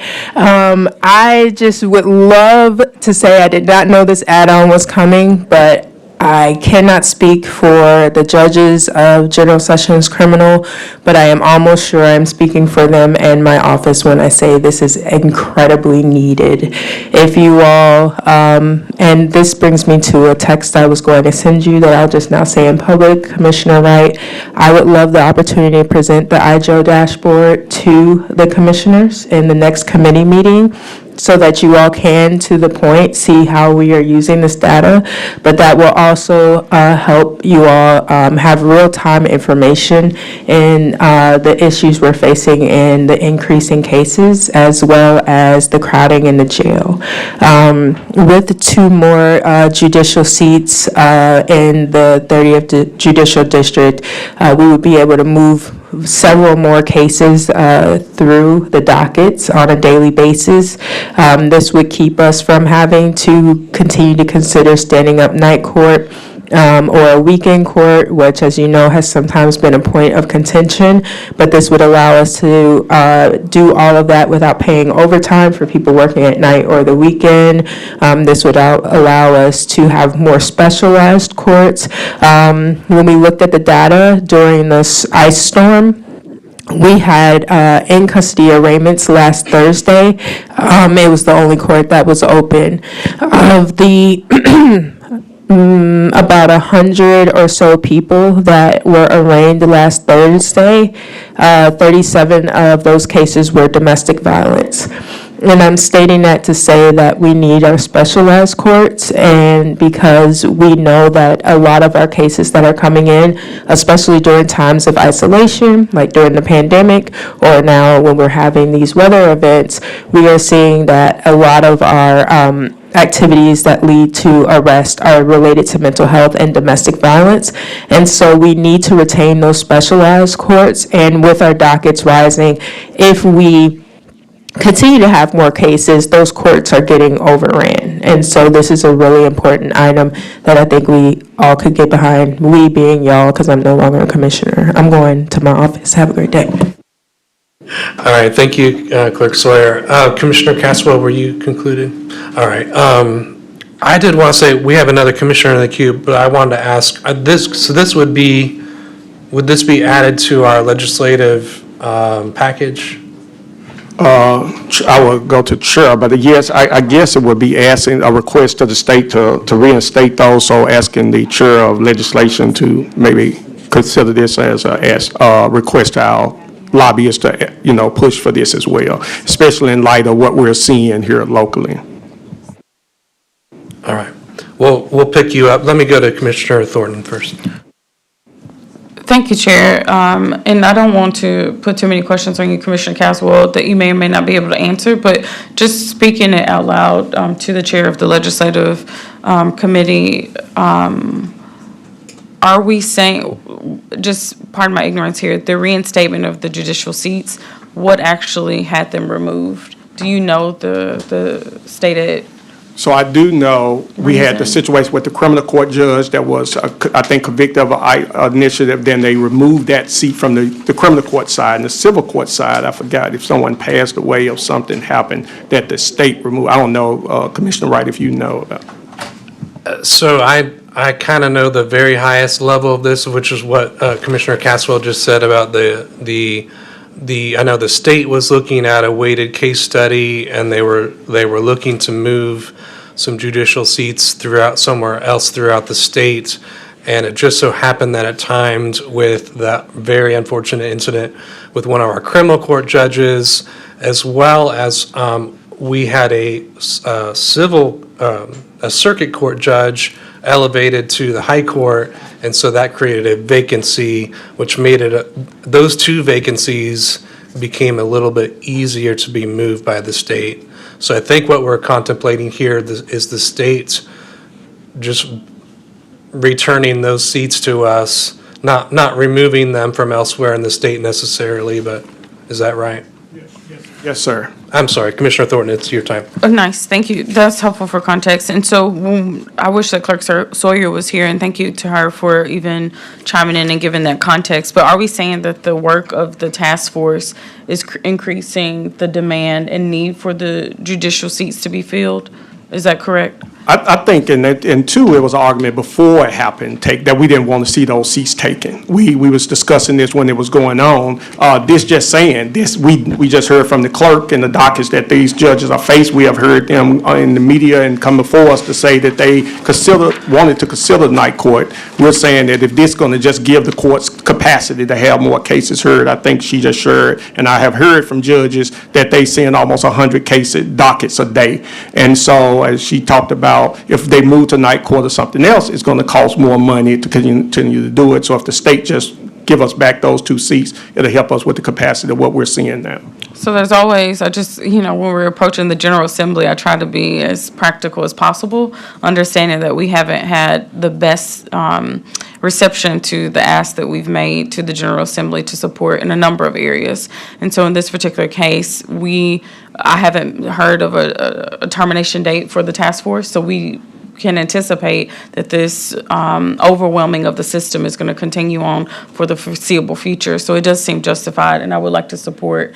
In these particular cases, when we're making requests, I kind of just like to put some meat on it. So I don't know if we're talking to any state legislators who would carry, some type of resolution on the floor, or if the governor is willing to factor that in as he's sending 80 million in. I don't even know who's representing us locally at the table in those conversations. But if we could start to identify people that we could put to the request, then I think it would just help me feel more assured that we're actually seriously trying to reinstate these 2 judicial seats. And with that, I would like to be added as a sponsor. Second. All right. I have a motion by Commissioner Thornton to be added as a sponsor, second by Commissioner Caswell. Can we do that without objection? Hearing none, so moved. Commissioner Morrison. Just briefly, hearing you all and the support behind this resolution, I would wonder if it might be helpful just to amend the resolution to add it to the current legislative agenda, state legislative. So that would be my question to you, Commissioner Caswell, if you would like to do that. I don't have a issue with that. I don't think it'll be a problem. I mean, the exhibit is shared there as well, but yeah, I can support that. So maybe if you want to make the amendment, I'll second it. Okay, I'll again make the amendment to add this to our legislative agenda for the request to the state to add these two judicial commissioners to this body. Second. Thank you. All right. Parliamentarian, did you hear the amendment? No, ma'am. I will have, why don't you, Commissioner Morrison, restate that since you originated? But I have the motion from Commissioner Caswell, second by Commissioner Morrison, if you would restate that. And the amendment would read, just adding on to this item number 3, resolution requesting the Tennessee General Assembly to reinstate 2 judicial seats removed from the 30th Judicial District in 2024, and that this request be added to our 2026 legislative agenda, state legislative agenda. Thank you. All right. Can we do that without objection? I don't think I said that. Hearing none, so moved. Okay. Commissioner Morrison, are you through? All right. Seeing no one else in the queue, let's take this to a vote, please.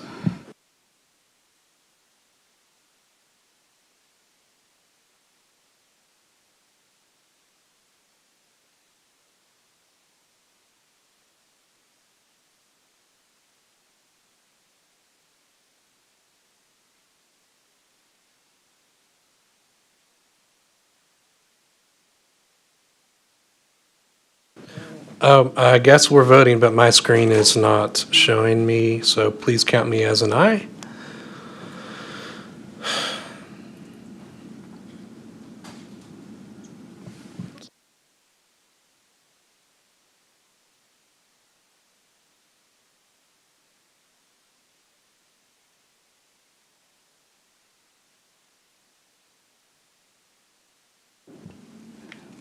We have aye votes from Commissioners Caswell, Mills, Wright, Thornton, and Morrison. We have 5 aye votes. Thank you. That item moves down with a favorable recommendation. That will conclude committee number 4. If I could get IT to look at my screen, please. Thank you. As a point of information, when is our day that we're going to Nashville to be able to push our agenda? It was moved to Wednesday, February 25th, after the snow issue. Thank you. I will call to order committee number 3, Hospitals and Health, please. Parliamentarian item number 1. Item 1 is a resolution to amend the FY 2026 Shelby County Health Department Grant Fund operating budget in the amount of $40,000 for a total contract amount of $957,800 to provide an array of health services for the citizens of Shelby County, such as community development and family planning services, and to amend the FY 2026 position control budget to add 2 FTEs for the period beginning July 1, 2025 through June 30, 2026. This item requires the appropriation and expenditure of state grant funds in the amount of $40,000, sponsored by Commissioner Miska Clay Bibbs. Thank you. This item has been moved by me and seconded by Commissioner Thornton. Go ahead. Good morning. I'm Dr. Bruce Randolph, Interim Director of Shelby County Health Department. So we're presenting to you this morning a resolution to increase the current operating budget from $917,000 to $957,000. The state increased our grant to that amount. And so we're seeking to have you amend so we can expend the additional funding. We're also seeking to add 2 full-time equivalent positions, one as a admin service specialist 2, and also a supervisor of vital records, which is actually mandated by the state. Thank you, Dr. Randolph. I'll go first. I have a question. Adding 2 FTE, the increase is $40,000, and adding 2 FTEs doesn't seem to align with that amount of increased funding. Well, actually, we have monies in the grant and aid that we could utilize. So in terms of our budget for the additional employees, we are anticipating a total of $155,000, which is $80,000 for the $81,000 for the supervising position. I mean, for the admin, supervisor position, and then the admin administration position, total of $74,490. So this is separate funding that you're expecting? No, this is. Good morning, Rolanda Eatman, Shelby County Health Department Finance Administrator. So as Dr. Randolph already mentioned, we have $917,000 already in our budget, so we will utilize some of that funding to support the 2 positions. So they increased the contract by $40,000, making it $957,000, but we're also asking today for 2 additional positions, and we will use the funding that we already have in the budget. Understood. Okay. Commissioner Thornton. Thank you, Chair, and thank you, Director, for being here. Is this the item that we've been discussing ongoing? This is a separate one? No, this is a different item. Okay, thank God. Yes. So we are, with this item, supporting you adding 2 new positions. 2 new positions and also increasing the budget to by $40,000 to $957,000. And what's the need for these 2 positions? Can you say more about what they do and what the impact will be? Okay. One is the supervisor of vital records. So we have 2 locations where we have vital record clinics. So one is at 814 Jefferson, and the other one is located at 1836 Sycamore View. The state requires that those locations must have a supervisor there at the location. Currently, we only have 1, and that person is at 814, and they sort of travel back and forth. And so we need a person at the 1826 Sycamore View location to be there at all times. And the second position? And the second position is the administrative service specialist, which will actually assist the administrator of finance and also serve as the office coordinator. And so the need for these positions to be added, I guess, during the budget cycle and not before the budget was submitted, what's the rationale for that? Where did the pressing need come here at this part of the budget cycle? Well, in terms of the supervisor, we were actually informed that we needed that when the state came on board and looked at our vital records and decided and informed us that we should have a supervisor at both locations. When did the state come? I forget the date. I'm not remember what date that was. But since you've come into come back into the position? I think the actually audit occurred before I came on, but I was informed since I've been here. Yeah. All right, thank you. Okay. Thank you.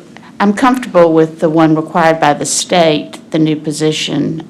The second position I tend to have more questions about. So we don't have many commissioners in the room, but let's take this item to a vote.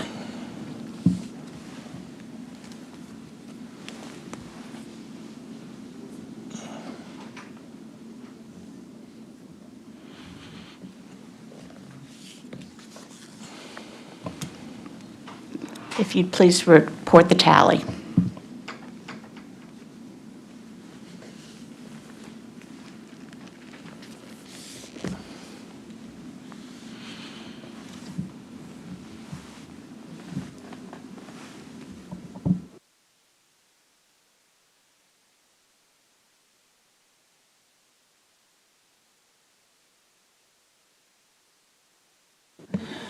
We have aye votes from Commissioners Caswell and Thornton. Commissioner Morrison has abstained. We have 2 ayes, 1 abstained. Thank you. This item goes down with a favorable recommendation. Thank you, Dr. Randolph. Thank you. Item number 2.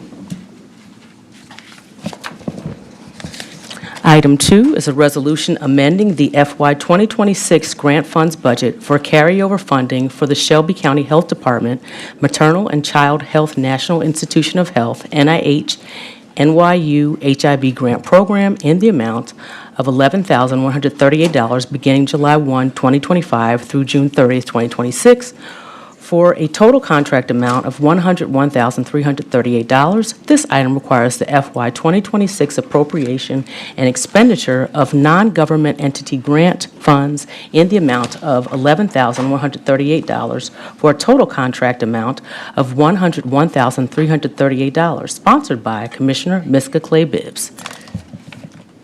This item's been moved by Commissioner Thornton, seconded by Commissioner Whaley. Dr. Randolph. I'm going to have Deputy Director Brooks present this. Good morning, Commissioners. Lori Brooks, Deputy Director, Shelby County Health Department.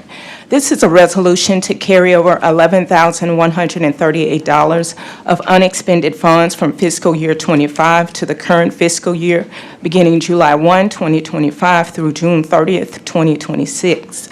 The National Institutes of Health established a partnership with New York University and the Shelby County Health Department to research how HIV funding and services are implemented within Shelby County and the Memphis Transitional Grant Area.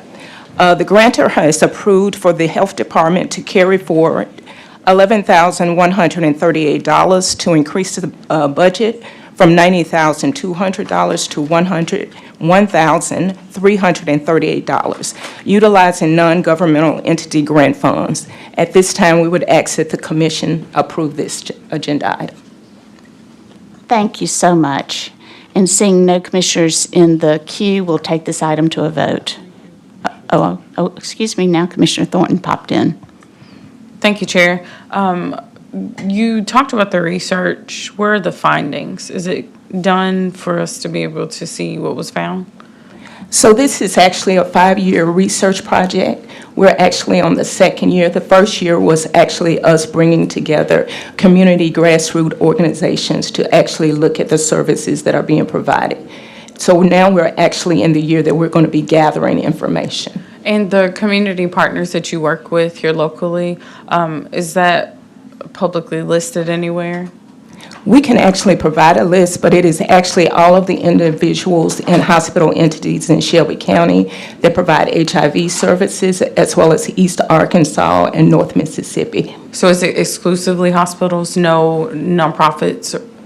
No. So it's hospitals as well as nonprofits, grassroots entities, any entity that provides HIV services in Shelby County, East Arkansas, and North Mississippi. That makes up the Memphis Transitional Grant Area. Okay, nice. If you could send that list of partners that you've identified and work with on this particular, or in that first year of engagement, let us know who those partners are. I just want to make sure that they're not more partners who aren't at the table. And with that being said, if there are, because I'm thinking of one particular group that is in Orange Mound, and I doubt that they really are connected to what's happening independent of, grassroots work that they're doing, but I would like to see them brought into the fold. And I'm curious if they already are connected. So those grassroots players can be very, very vital in this work, and I just want to see them be connected. So if you could share the list, and then is there any opportunity for anyone not listed to become a part of this process? Lori Brooks, Deputy Director, Shelby County Health Department. Commissioner Thornton, we can provide that list to all of the commissioners. And yes, there is an opportunity for individuals to be a part of this research. And should I just connect them to you? Yes, and I'll provide my information as well, Commissioner. You're great. Thank you so much. Thank you. Thank you. So now, commissioners, will take this item to a vote.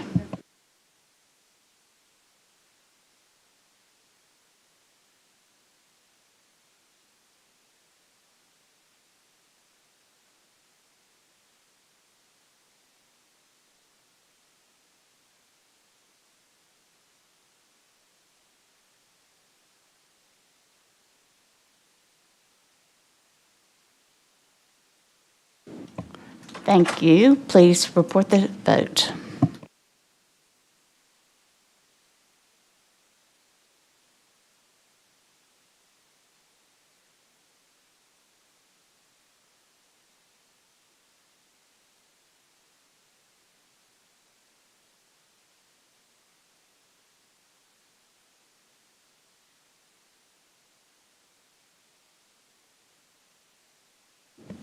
We have aye votes from Commissioners Whaley, Caswell, Thornton, Morrison, Bradford, and Chairwoman Avant.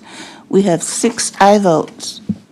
Thank you, and that item will go down with a favorable recommendation, and this now concludes Committee Number 3, Hospitals and Health. Good morning. I'll go ahead and convene Committee 10, General Government. Parliamentarian, if you could read item 1. Item 1 is a resolution approving the election of notaries public for appointment and a reappointment for Shelby County, Tennessee, sponsored by Commissioner Henry E. Brooks.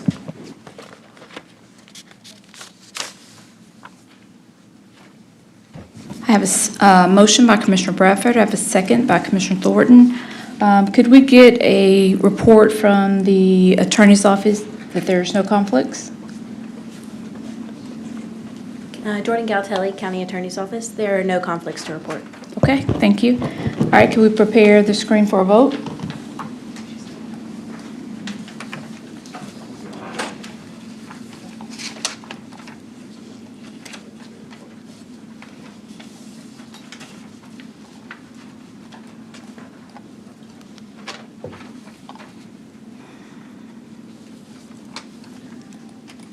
Please report the vote.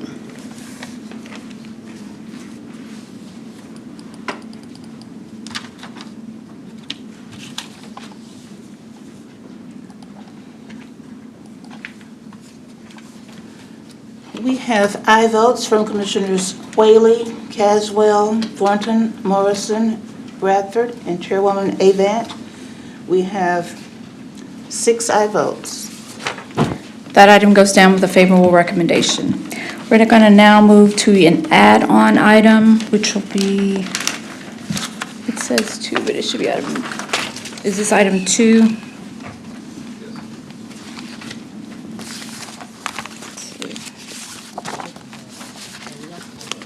Do you have the item? Yes, ma'am. Is that the vacancy? Yes.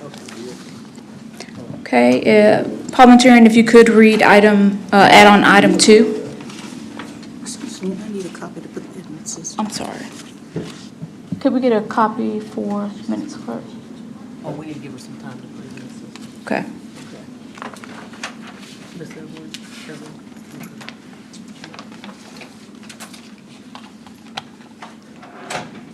We can give the minutes clerk a moment to put it in the system, and then we'll read that item.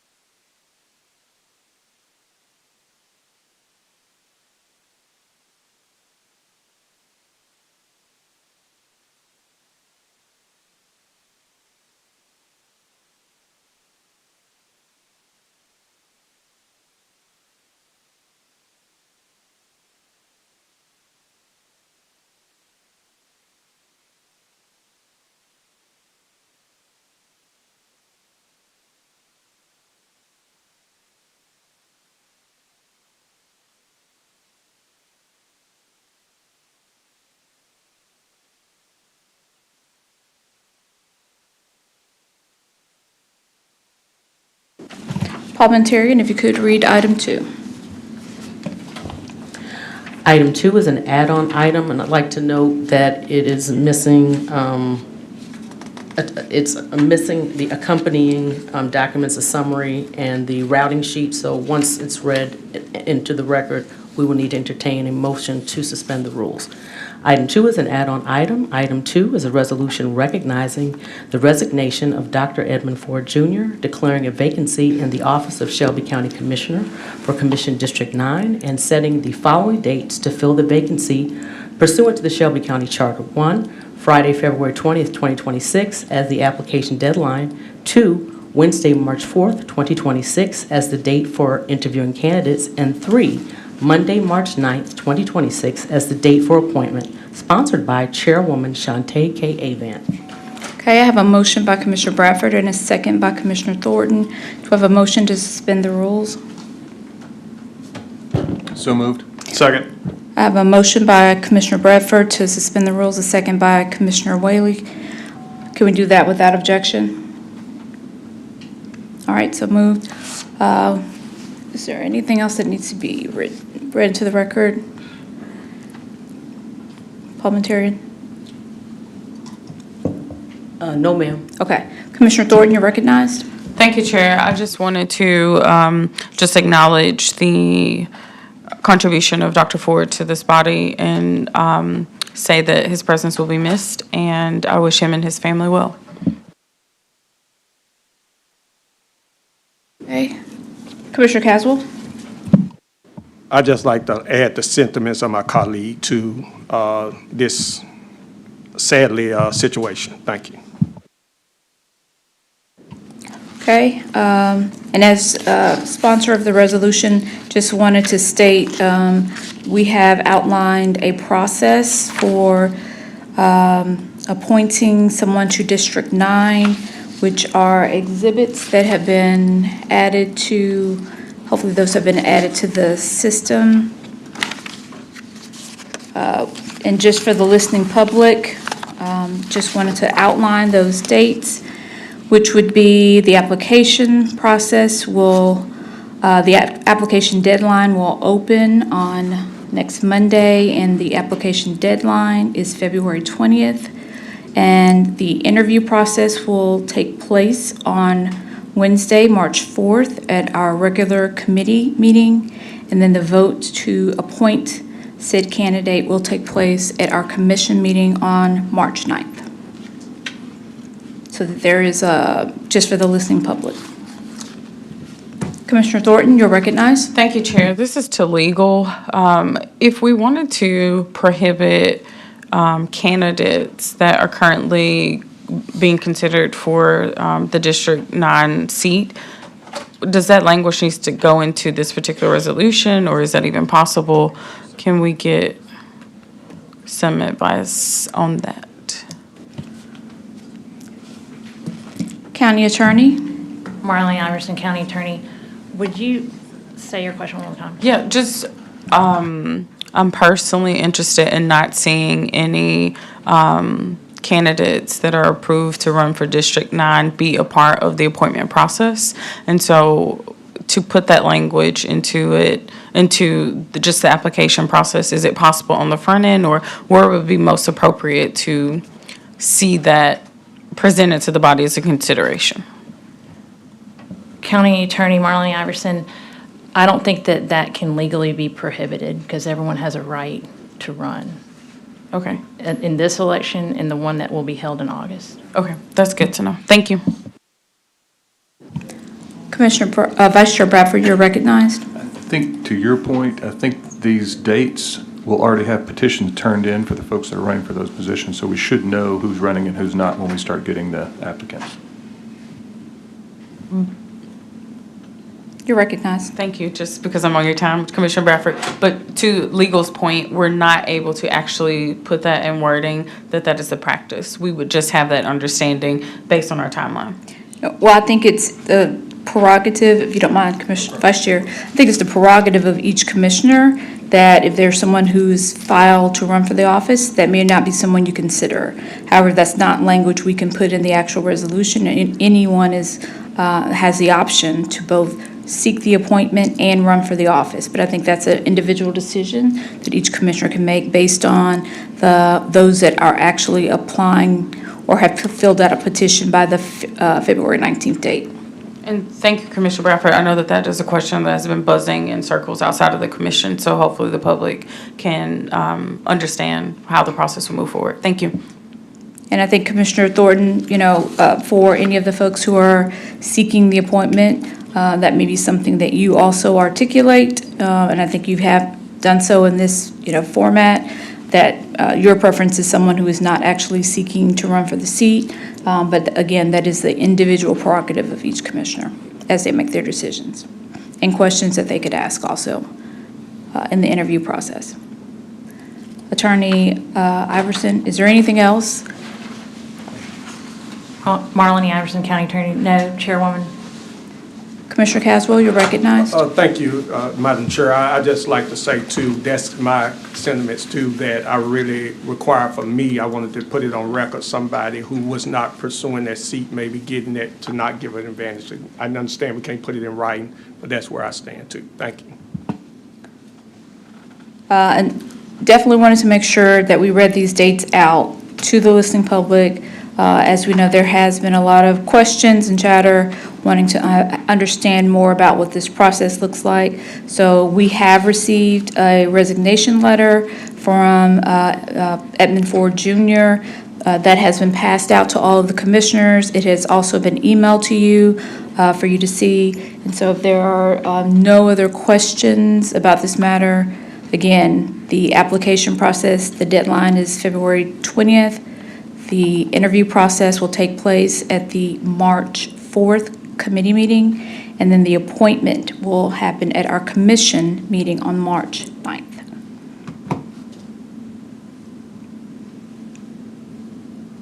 Okay, seeing no other commissioners in queue, if we could prepare the screen for a vote.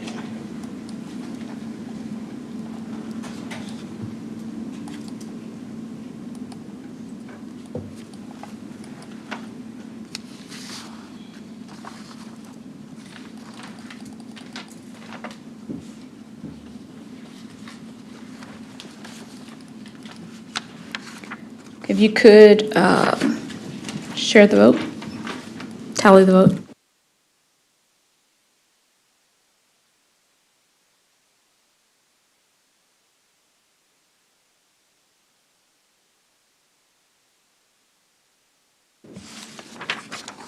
We have aye votes from Commissioners Whaley, Caswell, Thornton, Morrison, Bradford, and Chairwoman Avant. We have 6 aye votes. All right, that item goes down with a favorable recommendation. Seeing no other items in general government, I will adjourn general government. I'll now convene Committee 11, Core City Neighborhoods and Housing. Parliamentarian, please read item number 1. Item 1 is a resolution approving the sale of 38 county-owned delinquent tax parcels acquired by Shelby County from various Shelby County tax sales to identified purchasers at various prices collectively totaling $356,635 pursuant to Tennessee Code Annotated Section 67-5-2507 and authorizing the Shelby County Mayor to execute the claim deed, sponsored by Commissioner Henry E. Brooks. I have a motion by Commissioner Whaley, a second by Commissioner Thornton. Seeing no commissioners in the queue. Oh, I'm sorry, presentation. My apologies. Ms. Sykes. No worries. Esther Sykes-Wood, Land Bank Administrator. This resolution is, the properties in the resolution had a total back tax of $470,362.30. Our total asking price was $238,500. The total sales price was $356,635. This led to a negative back tax collection on the 29 parcels at $113,727.30, but we sold over asking $118,135. We have 7 buyers that were from out of town, and they purchased 13 DTPs.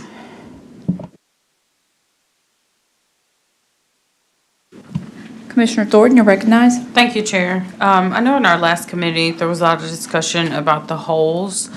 Can you publicly give an update of any information that has been sent to the commissioners or been discussed related to the holes on properties? I know that there was a difference between the amount of properties being told to the emerging developers that were being held, the amount that personally has been communicated to me, and the amount that was the understanding of the sponsor of the whole. So did we get any type of shared understanding around how many parcels are held and for whose, oversight? Esther Sykes-Wood, Land Bank Administrator. The Land Bank has 120 parcels on hold in that area.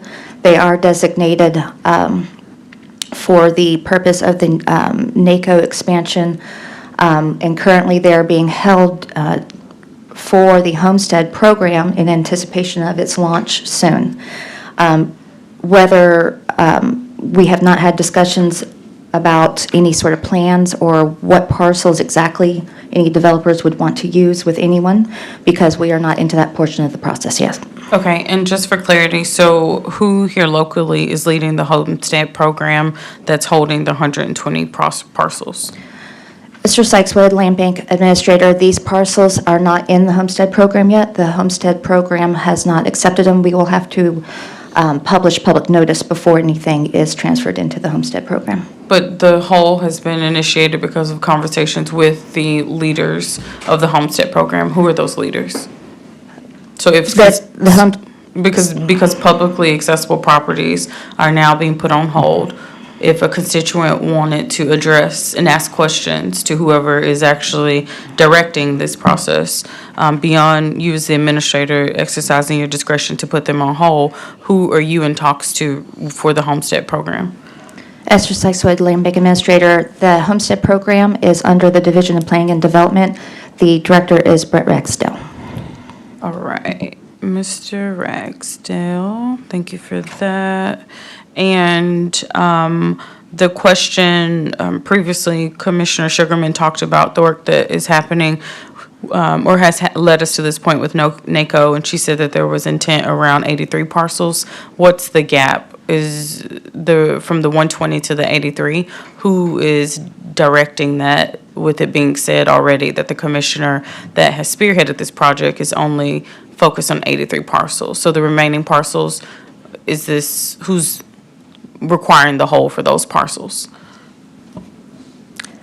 Esther Sykes-Wood, Land Bank Administrator. I still have them under hold, just because the plans have not been developed for the area yet. We are not to that stage in the process yet because no plans have been submitted to the homestead program yet for the parcels. I'm back in queue, Chair. You're recognized, Commissioner Thornton. Thank you, Chair. Thank you, Administrator, for receiving these questions. So I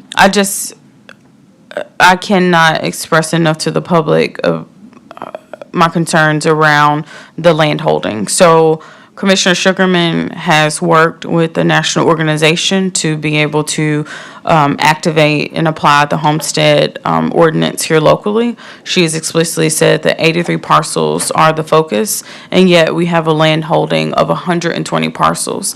And so, Administrator, all I've heard you say is that under the Division of Planning and Development with the leader, Director Ragsdale, that these 120 parcels have been deemed necessary to be held. So if the sponsor's work and scope is 83, it is not clear to me why 120 parcels are being held, because I'm looking for interest here. Whose interest is actually saying hold these parcels in excess of 83?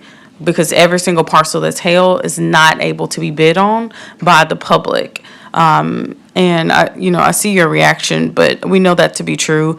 One of my constituents reached out to my office because a parcel was held, and that was the first time that I was put on notice that there was a land holding within my district. So we know that when the parcels are held, the public is prohibited, and the public needs to be able to know when they cannot access publicly owned property. So that's what I'm just trying to fight here, is just for a little bit more transparency. I understand that people feel like they're working on opportunities, which is fine and well, but I do think that the public needs to be brought into better understanding so that they can move accordingly when they're engaging with the land bank. So I guess I'll ask for the third and final time before I reach out to Director Ragsdale.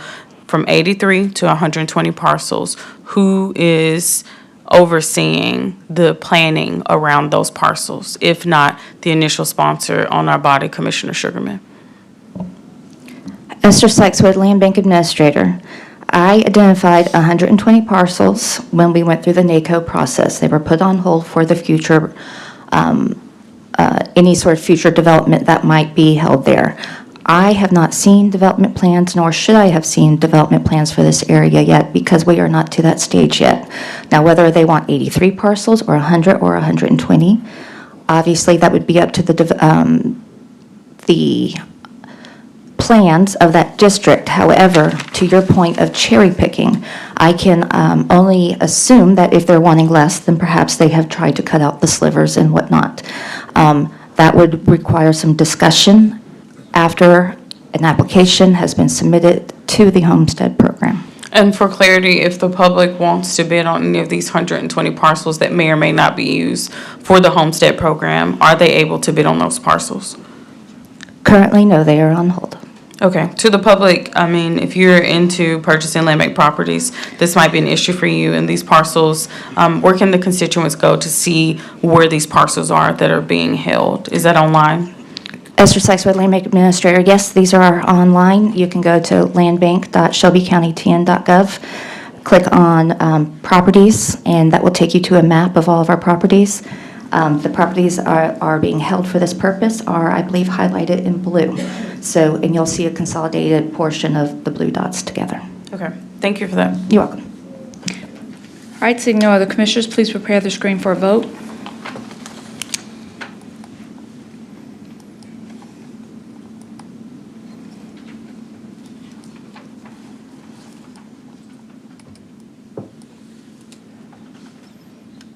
Please tally the vote.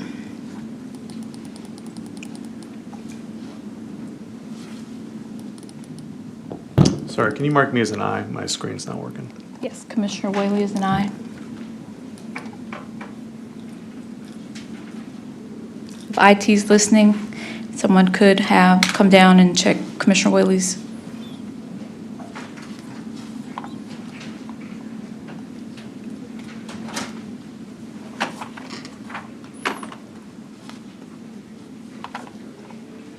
Please report the vote.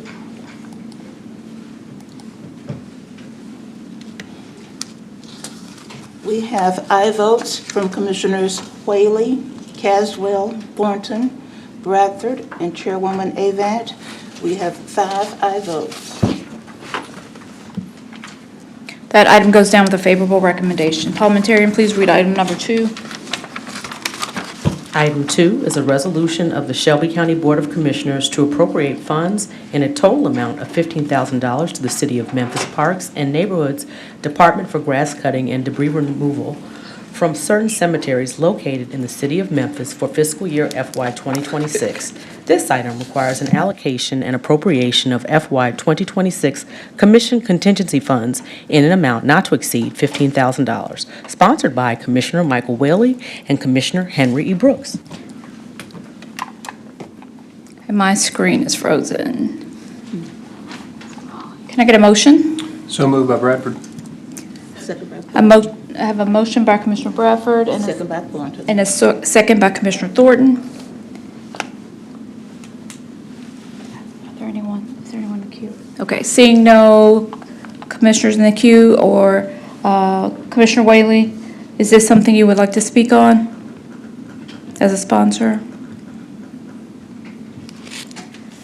Yes, thank you, Madam Chair. Co-sponsoring this with Commissioner Brooks. This is something we've done in the past to support some of the support of particular cemeteries in Memphis and Shelby County. And it's a small amount, but it really helps out quite a bit with these particular properties. So this is nothing unusual from years past, but this is a small allocation that we've made toward upkeep at these cemeteries.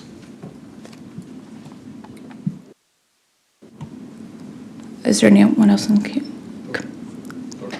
Commissioner Thornton, I'm sorry, my screen is frozen, so I can't see. Vice Chair Bradford, would you mind taking over? Not all. Commissioner Thornton, go ahead. Thank you, Chair. I just want to elevate that the properties are at 1341 Rose Hill Road, 2012 Hernando Road, 55 West Mitchell Road, Mount Carmel at the corner of Elliston and Bellevue Boulevard, which interestingly is where my great-grandmother's buried, 1426 South Parkway East, Zion Hill CME Cemetery, 952 and 972 Shorey Way, and that's in Cordova. So those are the locations of where the cemetery maintenance will be, and I would like to be added as a sponsor. We've got a motion by Thornton to be added as a sponsor. Do I hear a second? Second by Commissioner Whaley, so let's add Commissioner Thornton as a sponsor. I don't see any other commissioners in the queue, so let's take this item to a vote.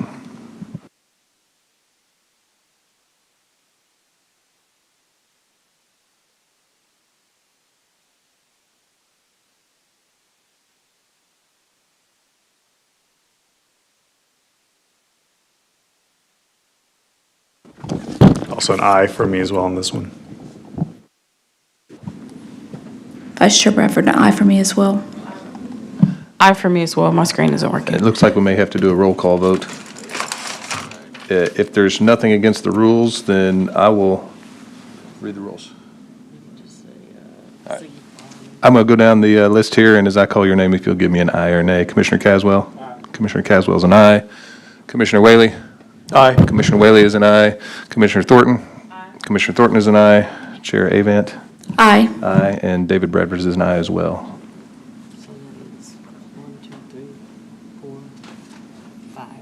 I believe that is 5 ayes.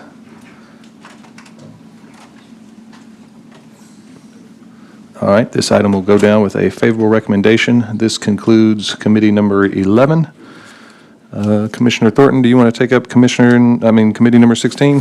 Absolutely. About time. It's been a minute since we've had this one. So calling to order Committee 16, Milton Community Enhancement Grants. Madam Parliamentarian, we are going to poll the audience to see who's here, and then we will read the remaining into record if that's okay.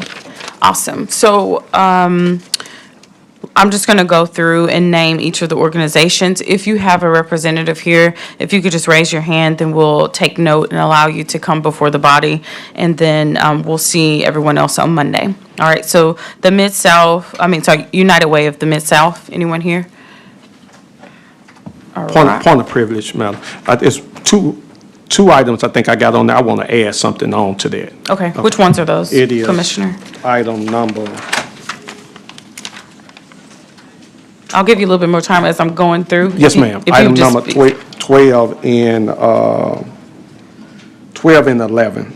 Okay, got 11 it. and 12. Thank you, ma'am. Thank you. All right. Youth Engineered Success. Anyone here? Okay. Thank y'all for being with us. The Teamsters, I see y'all are here. Thank y'all for being here. African Heritage and Cultural Village, anyone here? Collierville Literacy Council. Collierville Citizens Police Association. Gilliam Foundation. South Rain Center for Equine Therapy. Touched by an Angel. Awesome. River City Chapter of the Lynx. Let's do Memphis Retired Teachers Association. IBW Johnny Lawson Charitable, thank you for being here. Alpha Memphis Education Foundation. And Milestones of Tennessee, the Christopher Pugh Center. Anyone here? All right, Madam Parliamentarian, so it looks like you can read for us items 1, 2, 4, 5, 6, 7, 8, 10, 13, and 16. Yes, ma'am. Item 1 is a resolution awarding county funds from the FY 2026 operating budget in the amount of $28,000 to United Way of the Mid-South, a charitable organization. This item requires an expenditure of $28,000 from the Milton Community Enhancement Program Grant Fund, sponsored by Chairwoman Shante K. Avant and Commissioner Miska Clay Bibbs. Item 2 is a resolution awarding county funds from the FY 2026 operating budget in the amount of $10,000 to Youth Engineered Success, a charitable organization. This item requires an expenditure of $10,000 from the Milton Community Enhancement Program Grant Fund, sponsored by Commissioner Mikhail Lowry. Item 4 is a resolution awarding county funds from the FY 2026 operating budget in the amount of $35,000 to African Heritage and Culture Village of Memphis, a charitable organization. This item requires an expenditure of $35,000 from the Milton Community Enhancement Program Grant Fund, sponsored by Commissioner Erica Sugarman. Item 5 is a resolution awarding county funds from the FY 2026 operating budget in the amount of $2,500 to Collierville Literacy Council, DBA Shelby Literacy Center, a charitable organization. This item requires expenditure of $2,500 from the Milton Community Enhancement Program Grant Fund, sponsored by Commissioner David C. Bradford Jr. Item 6 is a resolution awarding county funds from the FY 2026 operating budget in the amount of $20,000 to Collierville Citizens Police Association, a charitable organization. This item requires an expenditure of $20,000 from the Milton Community Enhancement Program Grant Fund, sponsored by Commissioner David C. Bradford Jr. Item 7 is a resolution awarding county funds from the FY 2026 operating budget in the amount of $5,000 to Gilliam Foundation, Inc., a charitable organization. This item requires an expenditure of $5,000 from the Milton Community Enhancement Program Grant Fund, sponsored by Commissioner Eric Sugarman. Item 8 is a resolution awarding county funds from the FY 2026 operating budget in the amount of $5,000 to Southern Rains Center for Equine Therapy, a charitable organization. This item requires an expenditure of $5,000 from the Milton Community Enhancement Program Grant Fund, sponsored by Commissioner David C. Bradford Jr. Item 10 is a resolution awarding county funds from the FY 2026 operating budget in the amount of $15,000 to the River City, Tennessee chapter of the Lynx Incorporated, a charitable organization. This item requires an expenditure of $15,000 from the Milton Community Enhancement Program Grant Fund, sponsored by Commissioner Miska Clay Bibbs. Item 13 is a resolution awarding county funds from the FY 2026 operating budget in the amount of $5,000 to Memphis Retired Teachers Association, a charitable organization. This item requires expenditure of $5,000 from the Milton Community Enhancement Program Grant Fund, sponsored by Commissioner Erica Sugarman. Item 16 is a resolution awarding county funds from the FY 2026 operating budget in the amount of $15,000 to Milestones of Tennessee at the Christopher A. Pugh Center for Men, a charitable organization. This item requires an expenditure of $15,000 from the Milton Community Enhancement Program Grant Fund, sponsored by Chairwoman Shante K. Avant. All right, thank you for that. This item has been moved by Commissioner Bradford, second by Commissioner Thornton. Okay, I have a question real quickly.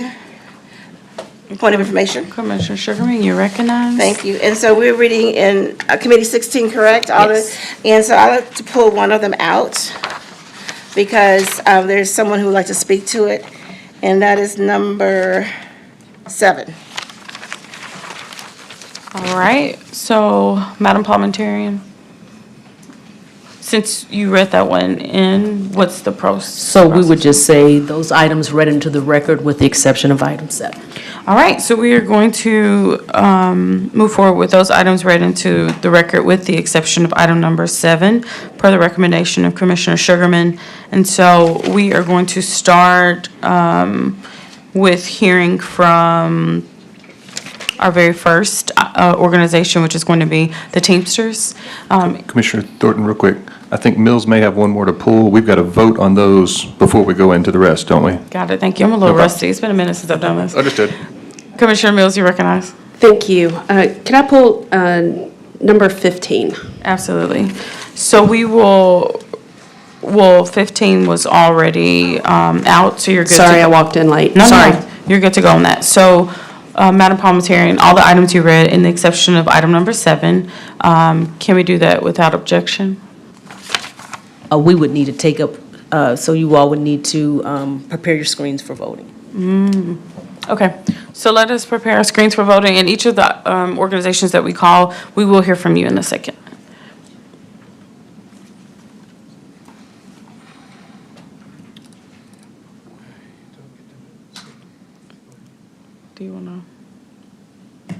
Do you want to be recognized? Okay, and just for IT's sake, Commissioner Wright's screen is not working. All right, all commissioners having voted, can we report the tally? Aye, or yes. I'm seeing, they pulled that one out. No, just this one. No, but that 14 included.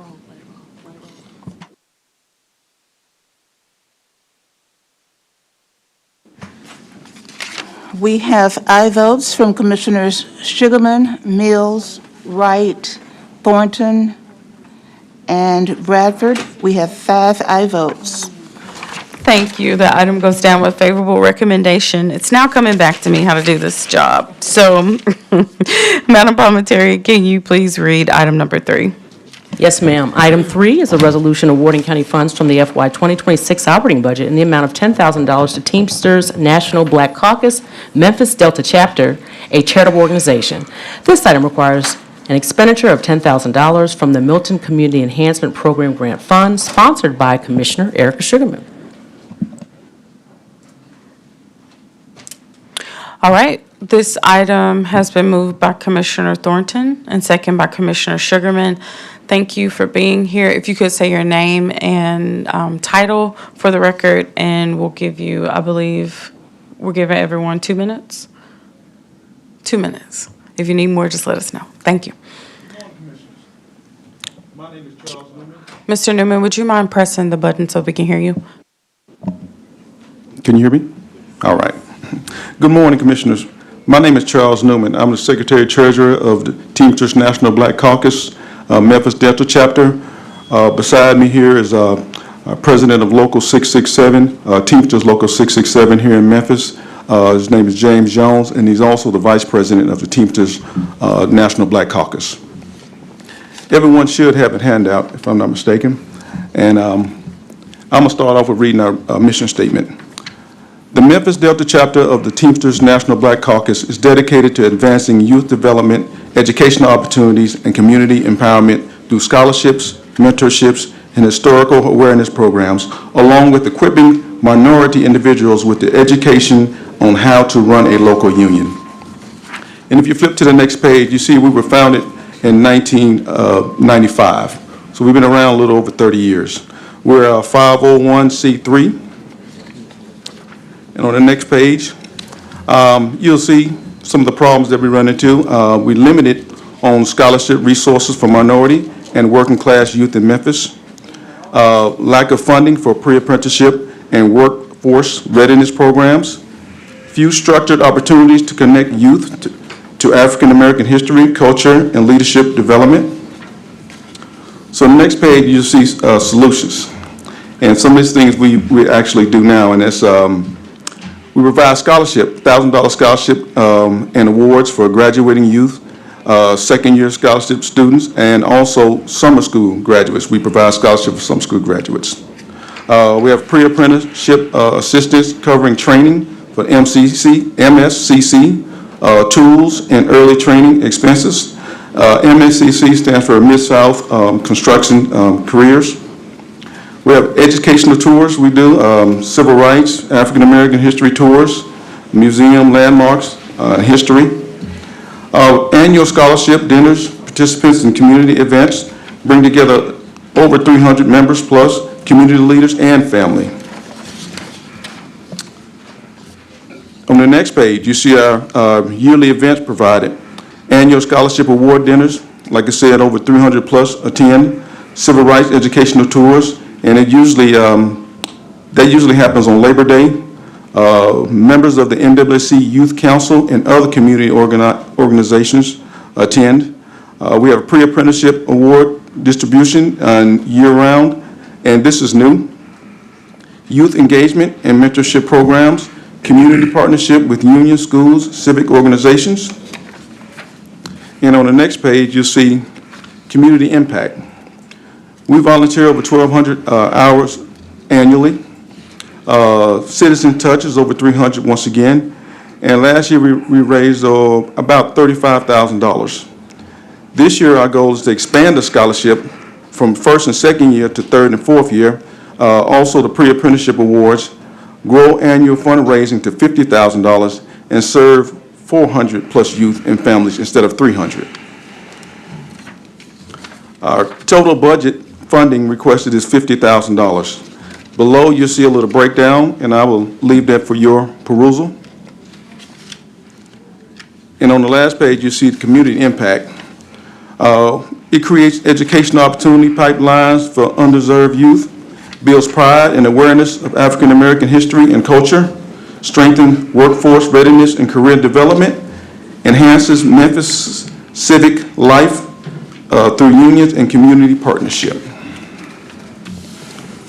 Does anyone have any questions?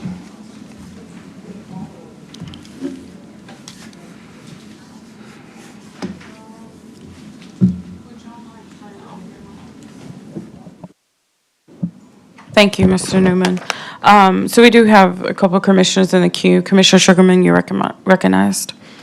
Thank you, Madam Chair. And so, of course, I support this. As far as the apprenticeship programs, I'm a big proponent because so many of our young people are not going to college because they end up with all this debt and then they can't get a job or they're underemployed in those situations. And so I'm glad that you're really putting the effort and also paying for the tools because I understand that's very expensive.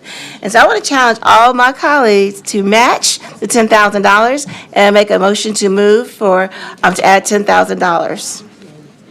Thank you. Commissioner Sugarman, as the sponsor of this, are you adding an additional $10,000 or are you just keeping the $10,000 that brought it to the floor? Just to be clear. So I would make a motion to add $10,000. Madam, Do I have a second? just for clarity, are you increasing this to $20,000 or keep it? Yes. Okay. And I'm also asking that my colleagues Okay. match the $10,000. Thank you. I'll second that. Madam Parliamentarian, we have a motion by Commissioner Sugarman to add $10,000 to bring this total to $20,000 for this particular item. That is done. Can we do that without objection? Hearing none, so moved. All right, thank you for that. So there's a potential that additional commissioners could add on because we have a number that aren't here. I'm going to make a motion to, first, let me just ask some questions, actually. You're headquartered in 38116, correct? Yes. Awesome. And then for your pre-apprenticeship assistance, I see that you have a budget of $10,000. I'm only interested in the pre-apprenticeship piece of this because I'm working on some work with young adults and wanting to get them connected to the trades and just across the labor options in the city as a whole. And so do you have the capacity to accommodate a specific $10,000 increase to that budget in $10,000 if I wanted it just to be for District 10, 18 and 35-year-olds? Yes, we can go in and specify that. What we do is initially, anyone that wants to go into the IBEW 474 program, they have an initial cost of $1,500 worth of tools. So we'll be covering those costs. So we can expand that as well. Okay, awesome. You said it's called the IBW what? Yes, IBEW Local 474. 474 program, but that's what you call it? Yes, that's the union that sponsors it. Okay, awesome. So I would like to add 10,000 exclusively for apprenticeship assistance for District 10 young adults. Can I get a second for that? Second by Commissioner Sugarman. Can we do that without objection? Hearing none. So move. That brings us total to 30,000 for this particular item. And then I'm going to, are y'all free to come back on Monday? Yes. Okay.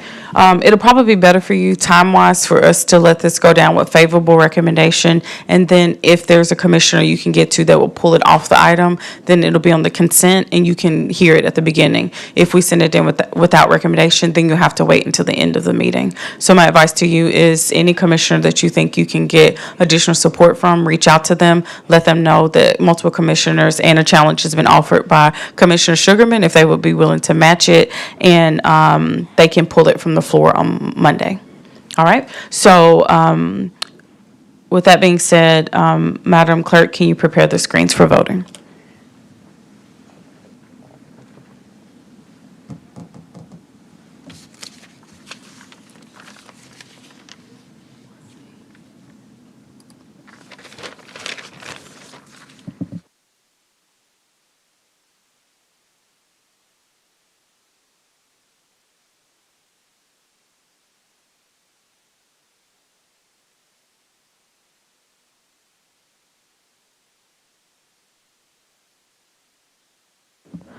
All right, Madam Clerk, can you report this out?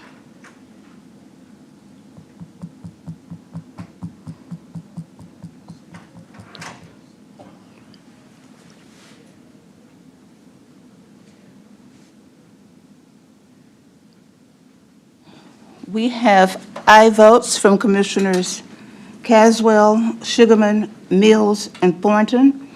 We have 4 aye votes. This item goes down with favorable recommendation. Mr. James, I will be making my tour, and I appreciate the work that y'all do. Thank you, Mr. Newman, as well, for being here. Thank you. Thank you. Madam Parliamentarian, can you read item number 7? Item 7 is a resolution awarding county funds from the FY 2026 operating budget in the amount of $5,000 to Gilliam Foundation, Inc., a charitable organization. This item requires an expenditure of $5,000 from the Milton Community Enhancement Program Grant Fund, sponsored by Commissioner Eric Sugarman. This item has been moved by Commissioner Caswell, second by Commissioner Thornton. Do we need to do that again? I see the screen adjusted, so Commissioner Caswell, you're fine with being the mover still? This item has been moved by Commissioner Caswell, second by Commissioner Thornton. Do we have someone here who can come and speak on this item? And I believe that this was the one that one of my colleagues requested to be pulled off, item number 7. Well, I just, Madam Chair, I want to add $3,000 to that item. Okay. Second. All right, this has been moved by Commissioner Caswell, second by Commissioner Sugarman, to increase the figure to $8,000 to the Gilliam Foundation. Can we do that without objection? Hearing none, so moved. And can we prepare the screens for voting? Oh, sorry. Commissioner Sugarman, you recognize. Thank you. And so I talked to Washington. He was not able to make it today. He was going to try to speak. However, he said he will be here on Monday. Okay, awesome. Just as a time saver, I'm going to let whoever is willing to pull it off the consent agenda pull it for him so that he doesn't have to wait until the end of the meeting. Can we prepare the screens for voting?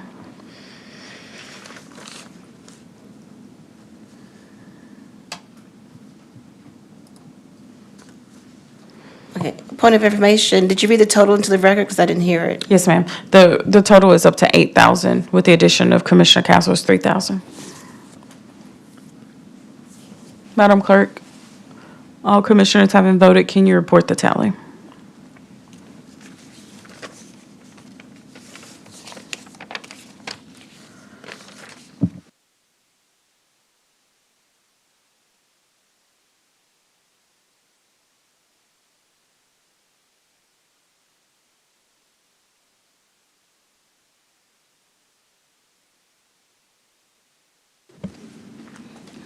We have aye votes from Commissioners Caswell, Sugarman, Mills, and Thornton. We have 4 aye votes.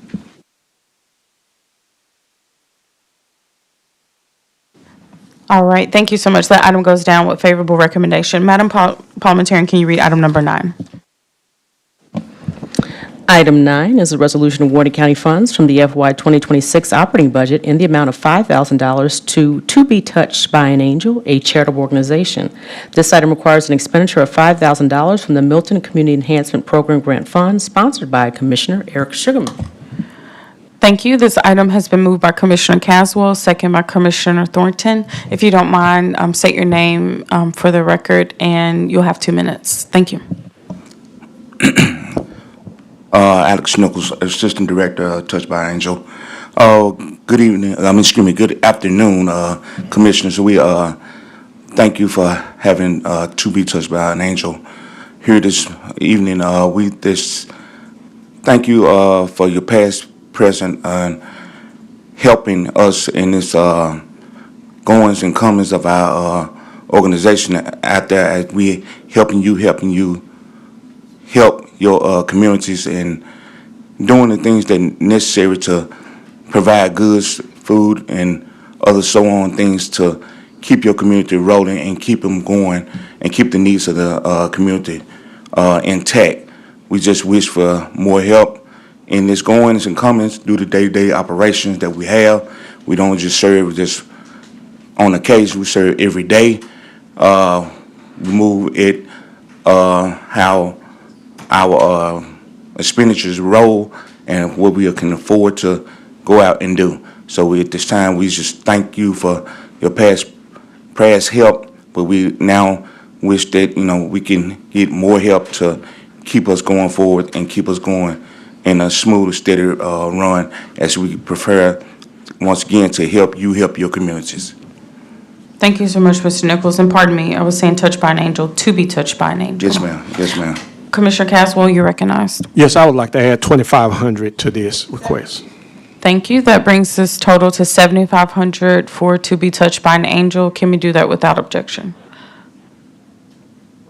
And I guess I should formally say that that motion was carried by Commissioner Caswell to add 2,500, second by Commissioner Sugarman without objection. Commissioner Mills, you recognized. Yes, I'd like to amend by 2,500, please. All right. This motion has been carried by Commissioner Mills to add an additional 2,500, second by Commissioner Sugarman, bringing the total to 10,000. Can we do that without objection? Hearing none, so moved. We're good to go. Again, Mr. Nichols, if you can get to some more commissioners, they can pull it off the consent agenda, so you can kind of gauge whether or not you need to be there on Monday based on those conversations. Yes, ma'am. Thank you so much. Madam Clerk, can you prepare the screens for voting? Thank you.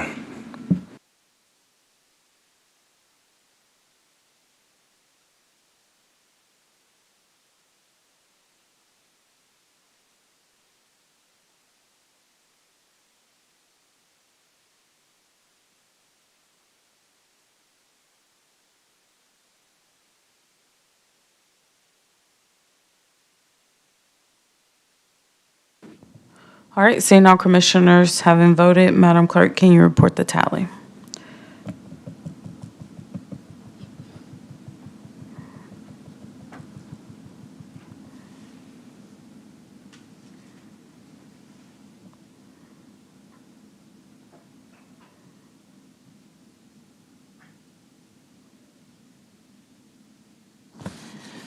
We have aye votes from Commissioners Caswell, Sugarman, Mills, and Thornton. We have 4 aye votes. This item goes down with favorable recommendation. Thank you, Mr. Nichols. Madam Parliamentarian, can you read item number 11? Item 11 is a resolution awarding county funds from the FY 2026 operating budget in the amount of $10,000 to Golden Key Entrepreneur Training Academy, a charitable organization. This item requires an expenditure of $10,000 from the Milton Community Enhancement Program Grant Fund, sponsored by Commissioner Charlie Caswell, Jr. This item has been moved by Commissioner Thornton, second by Commissioner Caswell. Do we have a presenter for the Golden Key Entrepreneur Training Academy? No, ma'am, they're not here. I just want to, Madam Chair, add additional 15,000 to that request. Thank you. 15,000? All right. So Commissioner Caswell has added 15,000 to this particular item with a second from Commissioner Sugarman, bringing it to 25,000. Any other commissioners want to get in queue? All right, seeing none, can we prepare the screens for voting?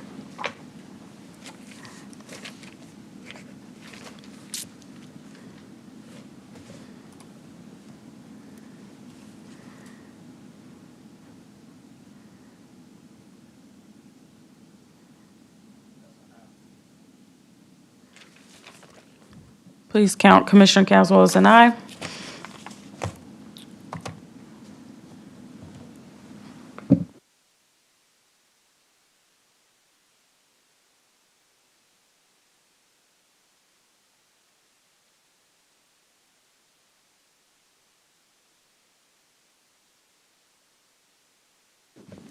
We have aye votes from Commissioners Caswell, Sugarman, Mills, and Thornton. We have 4 aye votes. Thank you. The item goes down with favorable recommendation. Madam Parliamentarian, can you read item number 12? Item 12 is a resolution awarding county funds from the FY 2026 operating budget in the amount of $21,000 to Light at Night, a charitable organization. This item requires an expenditure of $21,000 from the Milton Community Enhancement Program Grant Fund, sponsored by Commissioner Charlie Caswell, Jr. Thank you. This item has been moved by Commissioner Caswell, second by Commissioner Sugarman. Commissioner Caswell, is there someone here? Okay, you were recognized. Yeah, no one is here, but I want to add an extra 20,000 to that request.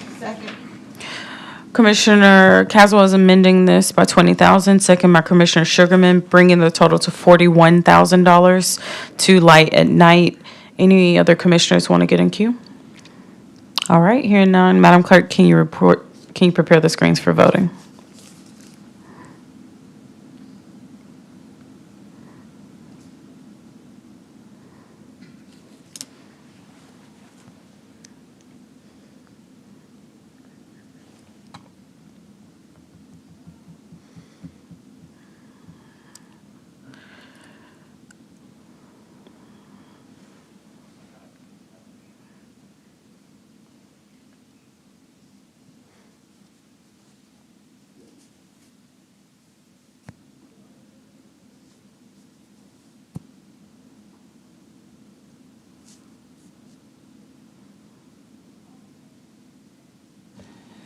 We have aye votes from Commissioners Caswell, Sugarman, Mills, and Thornton. We have 4 aye votes.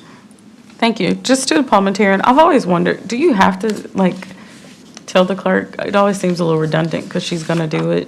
Just as a point of information, do we have to evoke that report out, or does it just come automatically?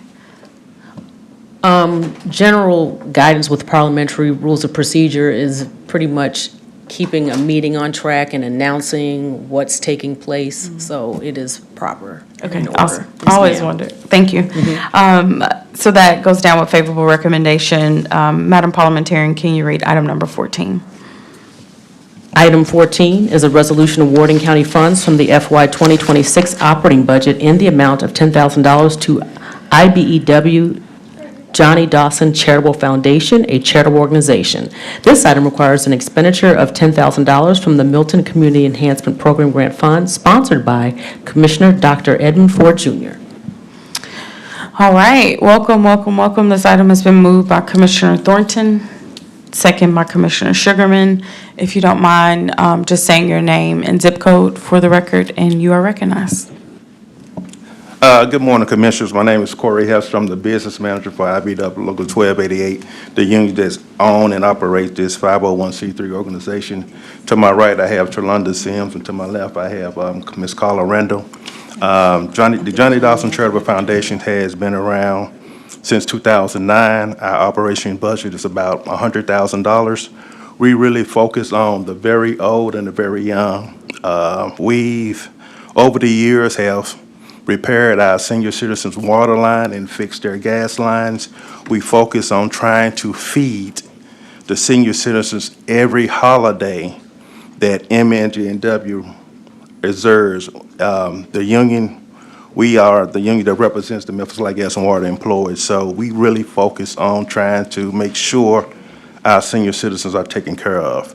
We've often had backpack giveaways for school supplies. We did tour drives with our foundation, so our primary focus is helping the community is everybody's responsibility, and that is what we live by with this organization. So with that, I take any questions. Thank you so much, Mr. Corey. Commissioner Sugarman, you're recognized. Thank you. And so, again, I know you all work closely with MLG&W and trying to help people keep their utilities on, and so I commend you for that.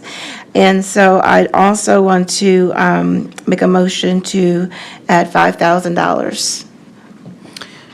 I'll second it. Commissioner Sugarman is amending the total from $10,000 to $15,000 with a second for Commissioner Thornton. Can we do that without objection? Hearing none, so moved. Mr. Hester, what, do y'all collect data to know who you're serving whenever you're serving and giving out the many things I've seen you do? Yes, we normally keep a record of all of the senior citizens and the youth that we've helped. Just like right now, we getting ready to donate up to $30,000 to help pay senior citizen utility bills coming up this month. So we collect from every zip code. We keep a record of that. Yes. So There's a big group that comes out of Orange Mound. Yeah, so it would be helpful when y'all come to the body, present us with data so that we can see where you're actually serving, because I think that you miss an opportunity to get the attention of some commissioners who just hear great organization, that's great. But when people see that 60% is coming from 38114, then it helps us be able to make our allocations. I'm not sure if that's something you can get by Monday. Would that be possible for you to provide us with some details of the zip codes of the people that you're serving? Yes. Okay, so I'm gonna wait to get my allocation on Monday, but I will add to this.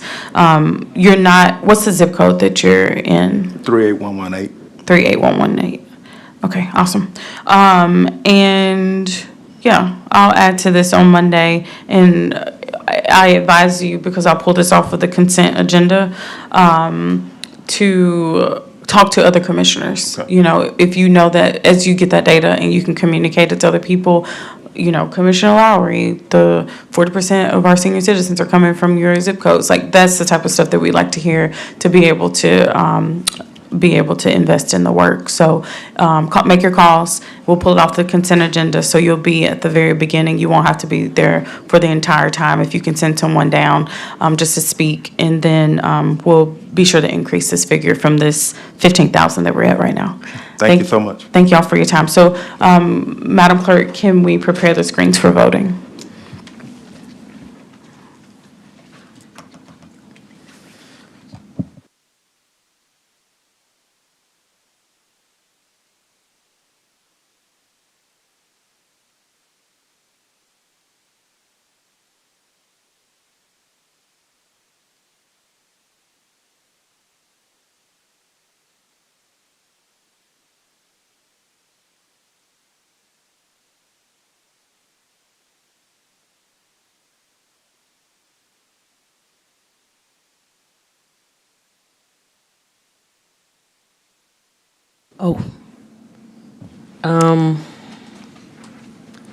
Before you read the tally into the record, I just conferred with the county attorney, and I will defer to the county attorney's office to speak to the sponsorship of this item. Megan Smith, County Attorney's Office, and I'm also going to call up to the mic Pamela in our office, Ms. Kelly. At the moment, this item does not have a sponsor. And traditionally, an item does not fail for lack of a sponsor, but this item is utilizing District 9 funding. And the commissioner of that district is responsible for spending that money. So this particular item would need to either have its funding replaced by a separate district, or I recommend deferral of this item after the selection of a District 9 commissioner in order to keep the grant contract in process. Thank you. Point of information. Commissioner Sugarman, you recognize? So I am a sponsor because I've given 5,000. So it is, you know, I am the sponsor, one of the sponsors. Yeah. So we don't have to pull it or anything like that. So, legal, can you just clarify that the item on the floor has an additional sponsor? Can that sponsorship, I guess, are you saying that it would just reduce the figure to a $5,000 price point? And just with that, as a point of information, when we do appoint a new representative for District 9 and they hypothetically want to keep the figure or increase it, what is the process for the organization, since they will have already come through and had a past resolution?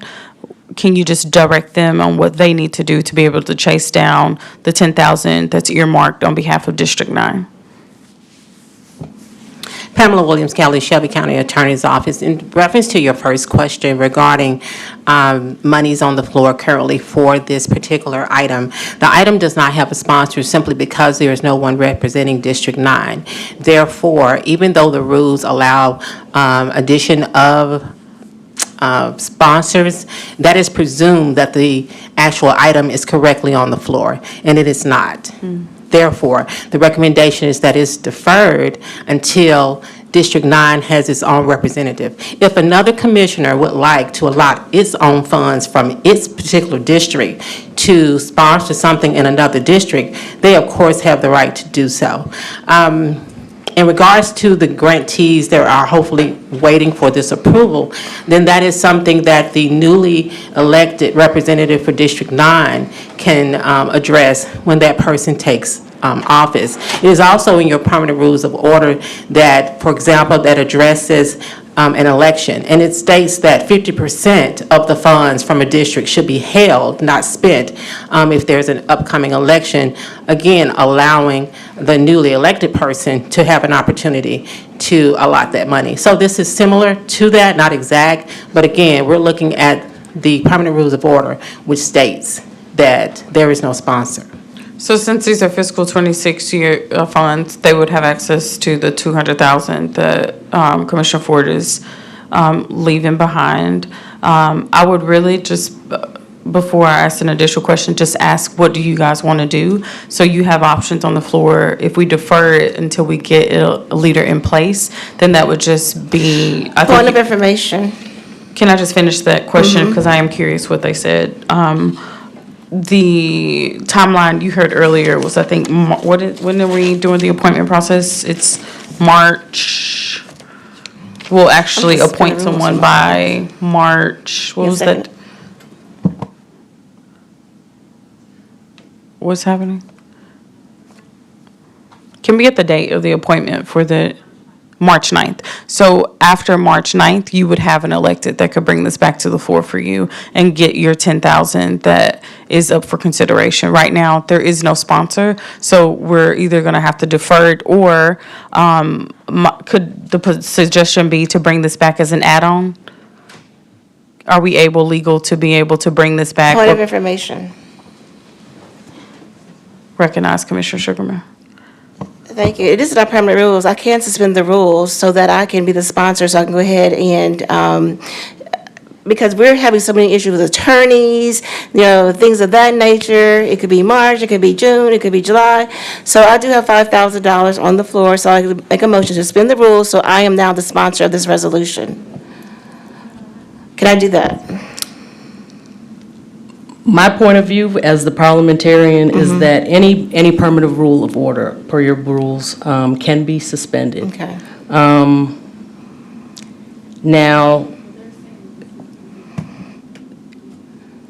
the county attorney has made the point that it was never properly before us. And so if that is what our attorneys are stating, that the item is not properly before us. That's why I want to suspend the rules. Because of the legal situation that this district is currently in. Okay. I don't speak to the legal issues. I just speak Right. to parliamentary. Right. So I would have to defer to the county attorney's office on the status of that district position. Okay, so through the point of information. So to I the would say attorney- that if you want to bring an item as an add-on item, Mhm. so that the $5,000 can go to IBEW Johnny Dawson Charitable, that is charitable foundation, that is procedurally Point of information proper. Ma'am? through the chair to the attorney's office. So then, can I make a motion then to remove him and just have my name on sponsor? As if I suspend the rules?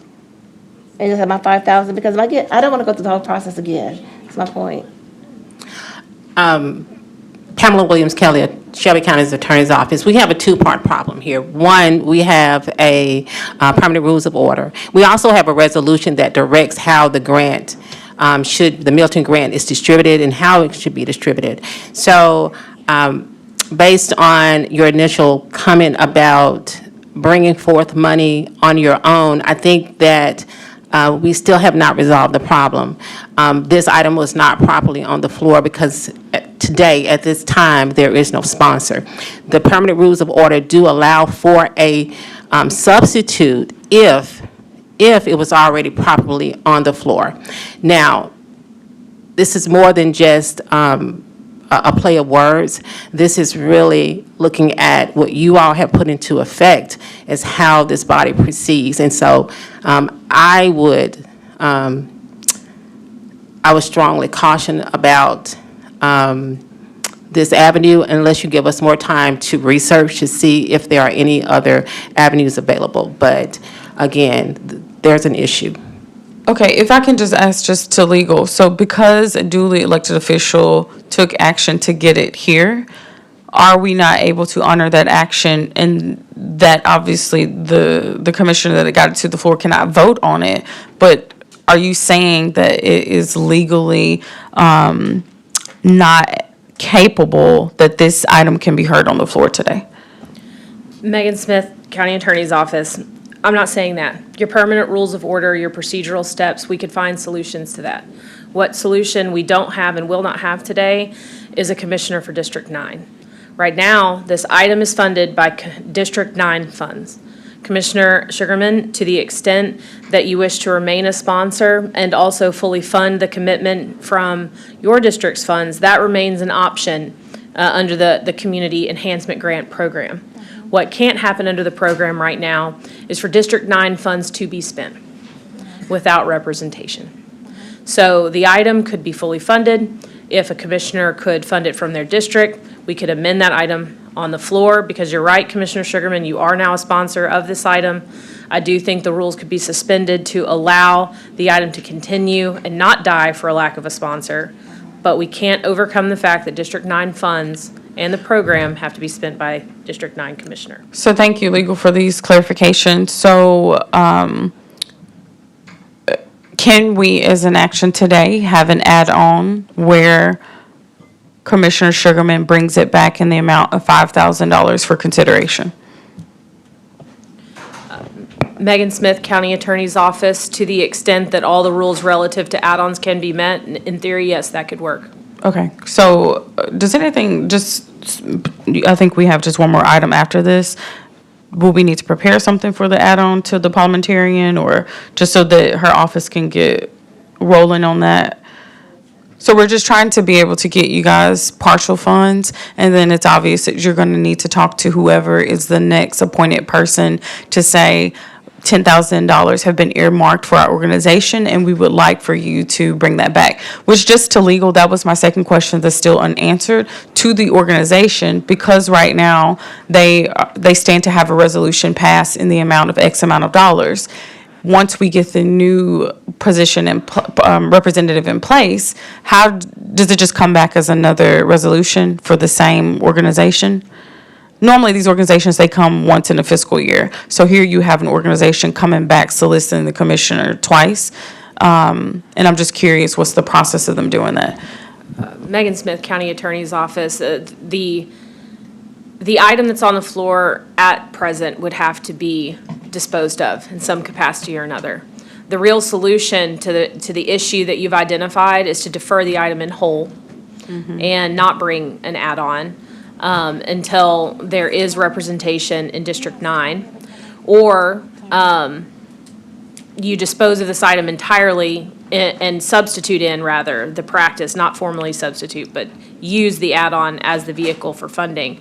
I'll have to pull up the rules to see. I believe you are limited to one transaction per organization per year in the Community Enhancement Grant Program. So passing an add-on at a reduced rate would have the effect of reducing the intended amount to the recipient. Thank you, legal. Commissioner Mills, you recognize, sorry, Commissioner Sugarman, you are in queue. Are you? Just point of information, I have brought in organizations a couple of times, not just once. And then I will be bringing an add-on to add, because my thing is the $5,000, I just want to go ahead and give that to you all, because it'll take a while anyway for y'all to get that. Because I don't want, we are living in a situation where you have elderly people who could be without utilities, and that is a concern of mine. And I'm putting the elderly people in the forefront as far as political mumbo jumbo and stuff. That is not a concern of mine. My concern is getting the money where it needs to go, and that's to the elderly people who have utility bills that could be in a situation where they have to be turned off or what have you. And I don't want people to be in that situation, so I'm going to have an add-on. Thank you. Thank you so much.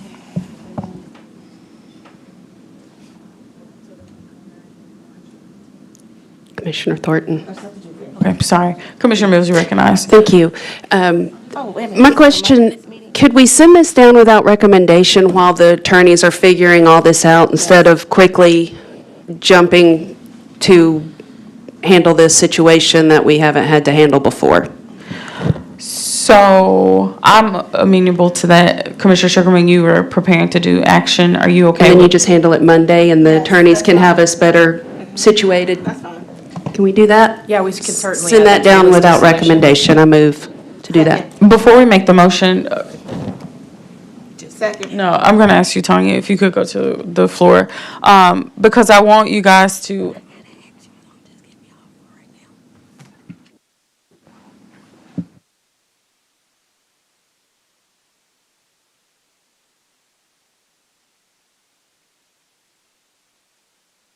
Okay, my lingering question in advance of Monday that I want the commission to answer is, this organization, they stand to get an increased amount of 10,000.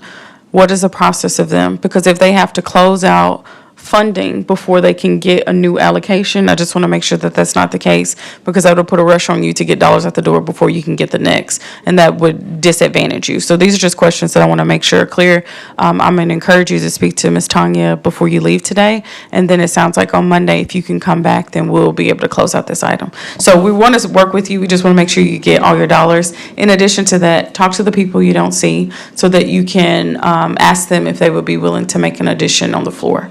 So that's my best advice for you. Commissioner Mills has made a motion to send this down without recommendation. It's been seconded by Commissioner Sugarman. Can we do that without objection? Hearing none, so moved. So this item will go down without recommendation. We'll see you on Monday. Thank you. Thank you.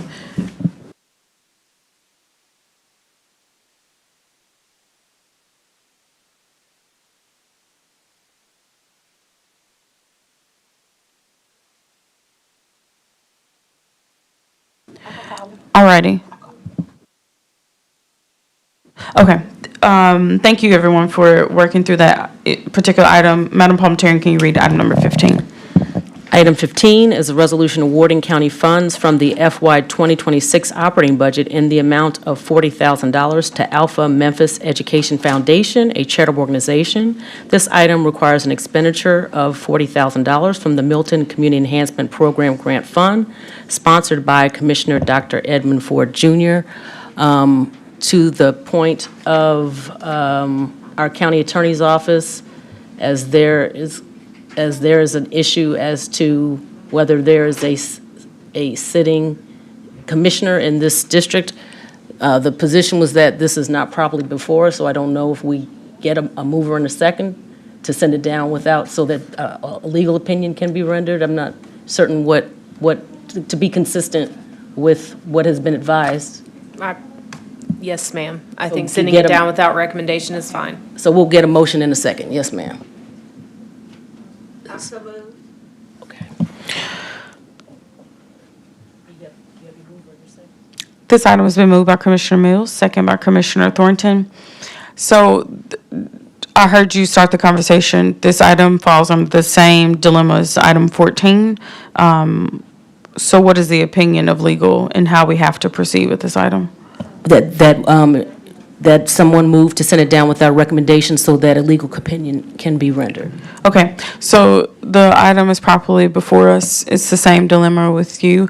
And for clarity, when the item goes down without recommendation, what do we advise them on when they need to be present for the meeting? That pushes it to the end of the agenda, correct? When it'll be heard? It'll be part of the regular agenda, not consent. So that being said, this is the last committee in the agenda, so just time-wise, so that you guys aren't there forever, you'll be closer towards the end of the meeting before you'll be able to speak on the item. Okay? So we have a motion on the floor to send this down without recommendation coming from Commissioner Sugarman, second by, forgive me, Commissioner Sugarman. Commissioner Mills, you're recognized. Thank you. Real quickly, I had a letter from Commissioner Ford, who had this properly on the agenda when he was a sitting commissioner, with a request to amend this to increase. Can I do that before we send it down, since it is on the floor right now? Megan Smith, County Attorney's Office, I would recommend that you not. Okay, we'll deal with this Monday. I will second Commissioner Sugarman's motion. Okay, this item has been, the motion to send it down without recommendation has been moved by Commissioner Sugarman, second by Commissioner Mills. Can we do that without objection? Hearing none. You have a comment? Yes, President Woods, former President Woods of Alpha Phi Alpha, I don't think will be able to join Monday, and if he could present today and get that in the record, when it goes down Monday, he would have already presented to the commissioners and won't have to be back, if that's possible, before it goes down without a recommendation. Okay, so we have a motion on the floor. I'm going to wait before we make the motion to hear from President Woods. Thank you for being here. You have 2 minutes. Please state your name and zip code for the record. Yes, good morning. Vernon Woods, Chairman of Alpha Memphis Education Foundation. Zip code is 38116. The Alpha Memphis Education Foundation is the nonprofit arm of Alpha Phi Alpha Fraternity Incorporated. We've been in existence since 2003. Our mission is to strive to empower youth through education and community engagement. Our vision is to foster a generation of leaders who positively impact their communities. Our impact we have a foundation located in the Whitehaven area, the old Whitehaven library that we renovated approximately 10 years ago, where we hold all our national programs. We do what's called Go to High School, Go to College, where we do college prep training, ACT prep courses, financial aid planning. We also have a mentoring program where we mentor young men, middle school and high school, and we also have a Youth Leadership Institute that we do during the summertime. This year we'll be holding a Whitehaven Community Festival, which some of these funds will be used for. We definitely invite all of you out for that event in May. We also deal with our programs, Voteless People, Hopeless People, which is voter education for all throughout the whole county. And then Project Alpha, where we go into high schools and middle schools and talk to teenagers about relationships and abstinence. We also have awarded several scholarships over the years. We've awarded over 100 scholarships over the last 20 years to, again, residents or high school young men going to college for the first time for the last 20 years. This year, we're also looking to have a STEM camp during the summertime, partnering with the National Society of Black Engineers, and we're also looking to do workforce development through training with Chattanooga State Community College. Also, we have different back-to-school drives. Again, this is what these fundings will be used for. Any information that you need from us, we can definitely provide more in detail for you. So thank you. Thank you, Madam Chair. Thank you so much. Any other additional questions from the commission? Okay, so we're going to entertain the previous motion to send this down without recommendation made by Commissioner Mills, second by Commissioner Sugarman. Can we do that without objection? Hearing none, so moved. And to both of your organizations, we'll see you on Monday, and you'll be at the end of the agenda. Okay, thank y'all. So I think, Madam Parliamentarian, we made it. And with that, we're going to adjourn committee number 16. And it is my understanding that our commission meeting will formally start at 1 p.m. All right, thank you everyone for tuning in.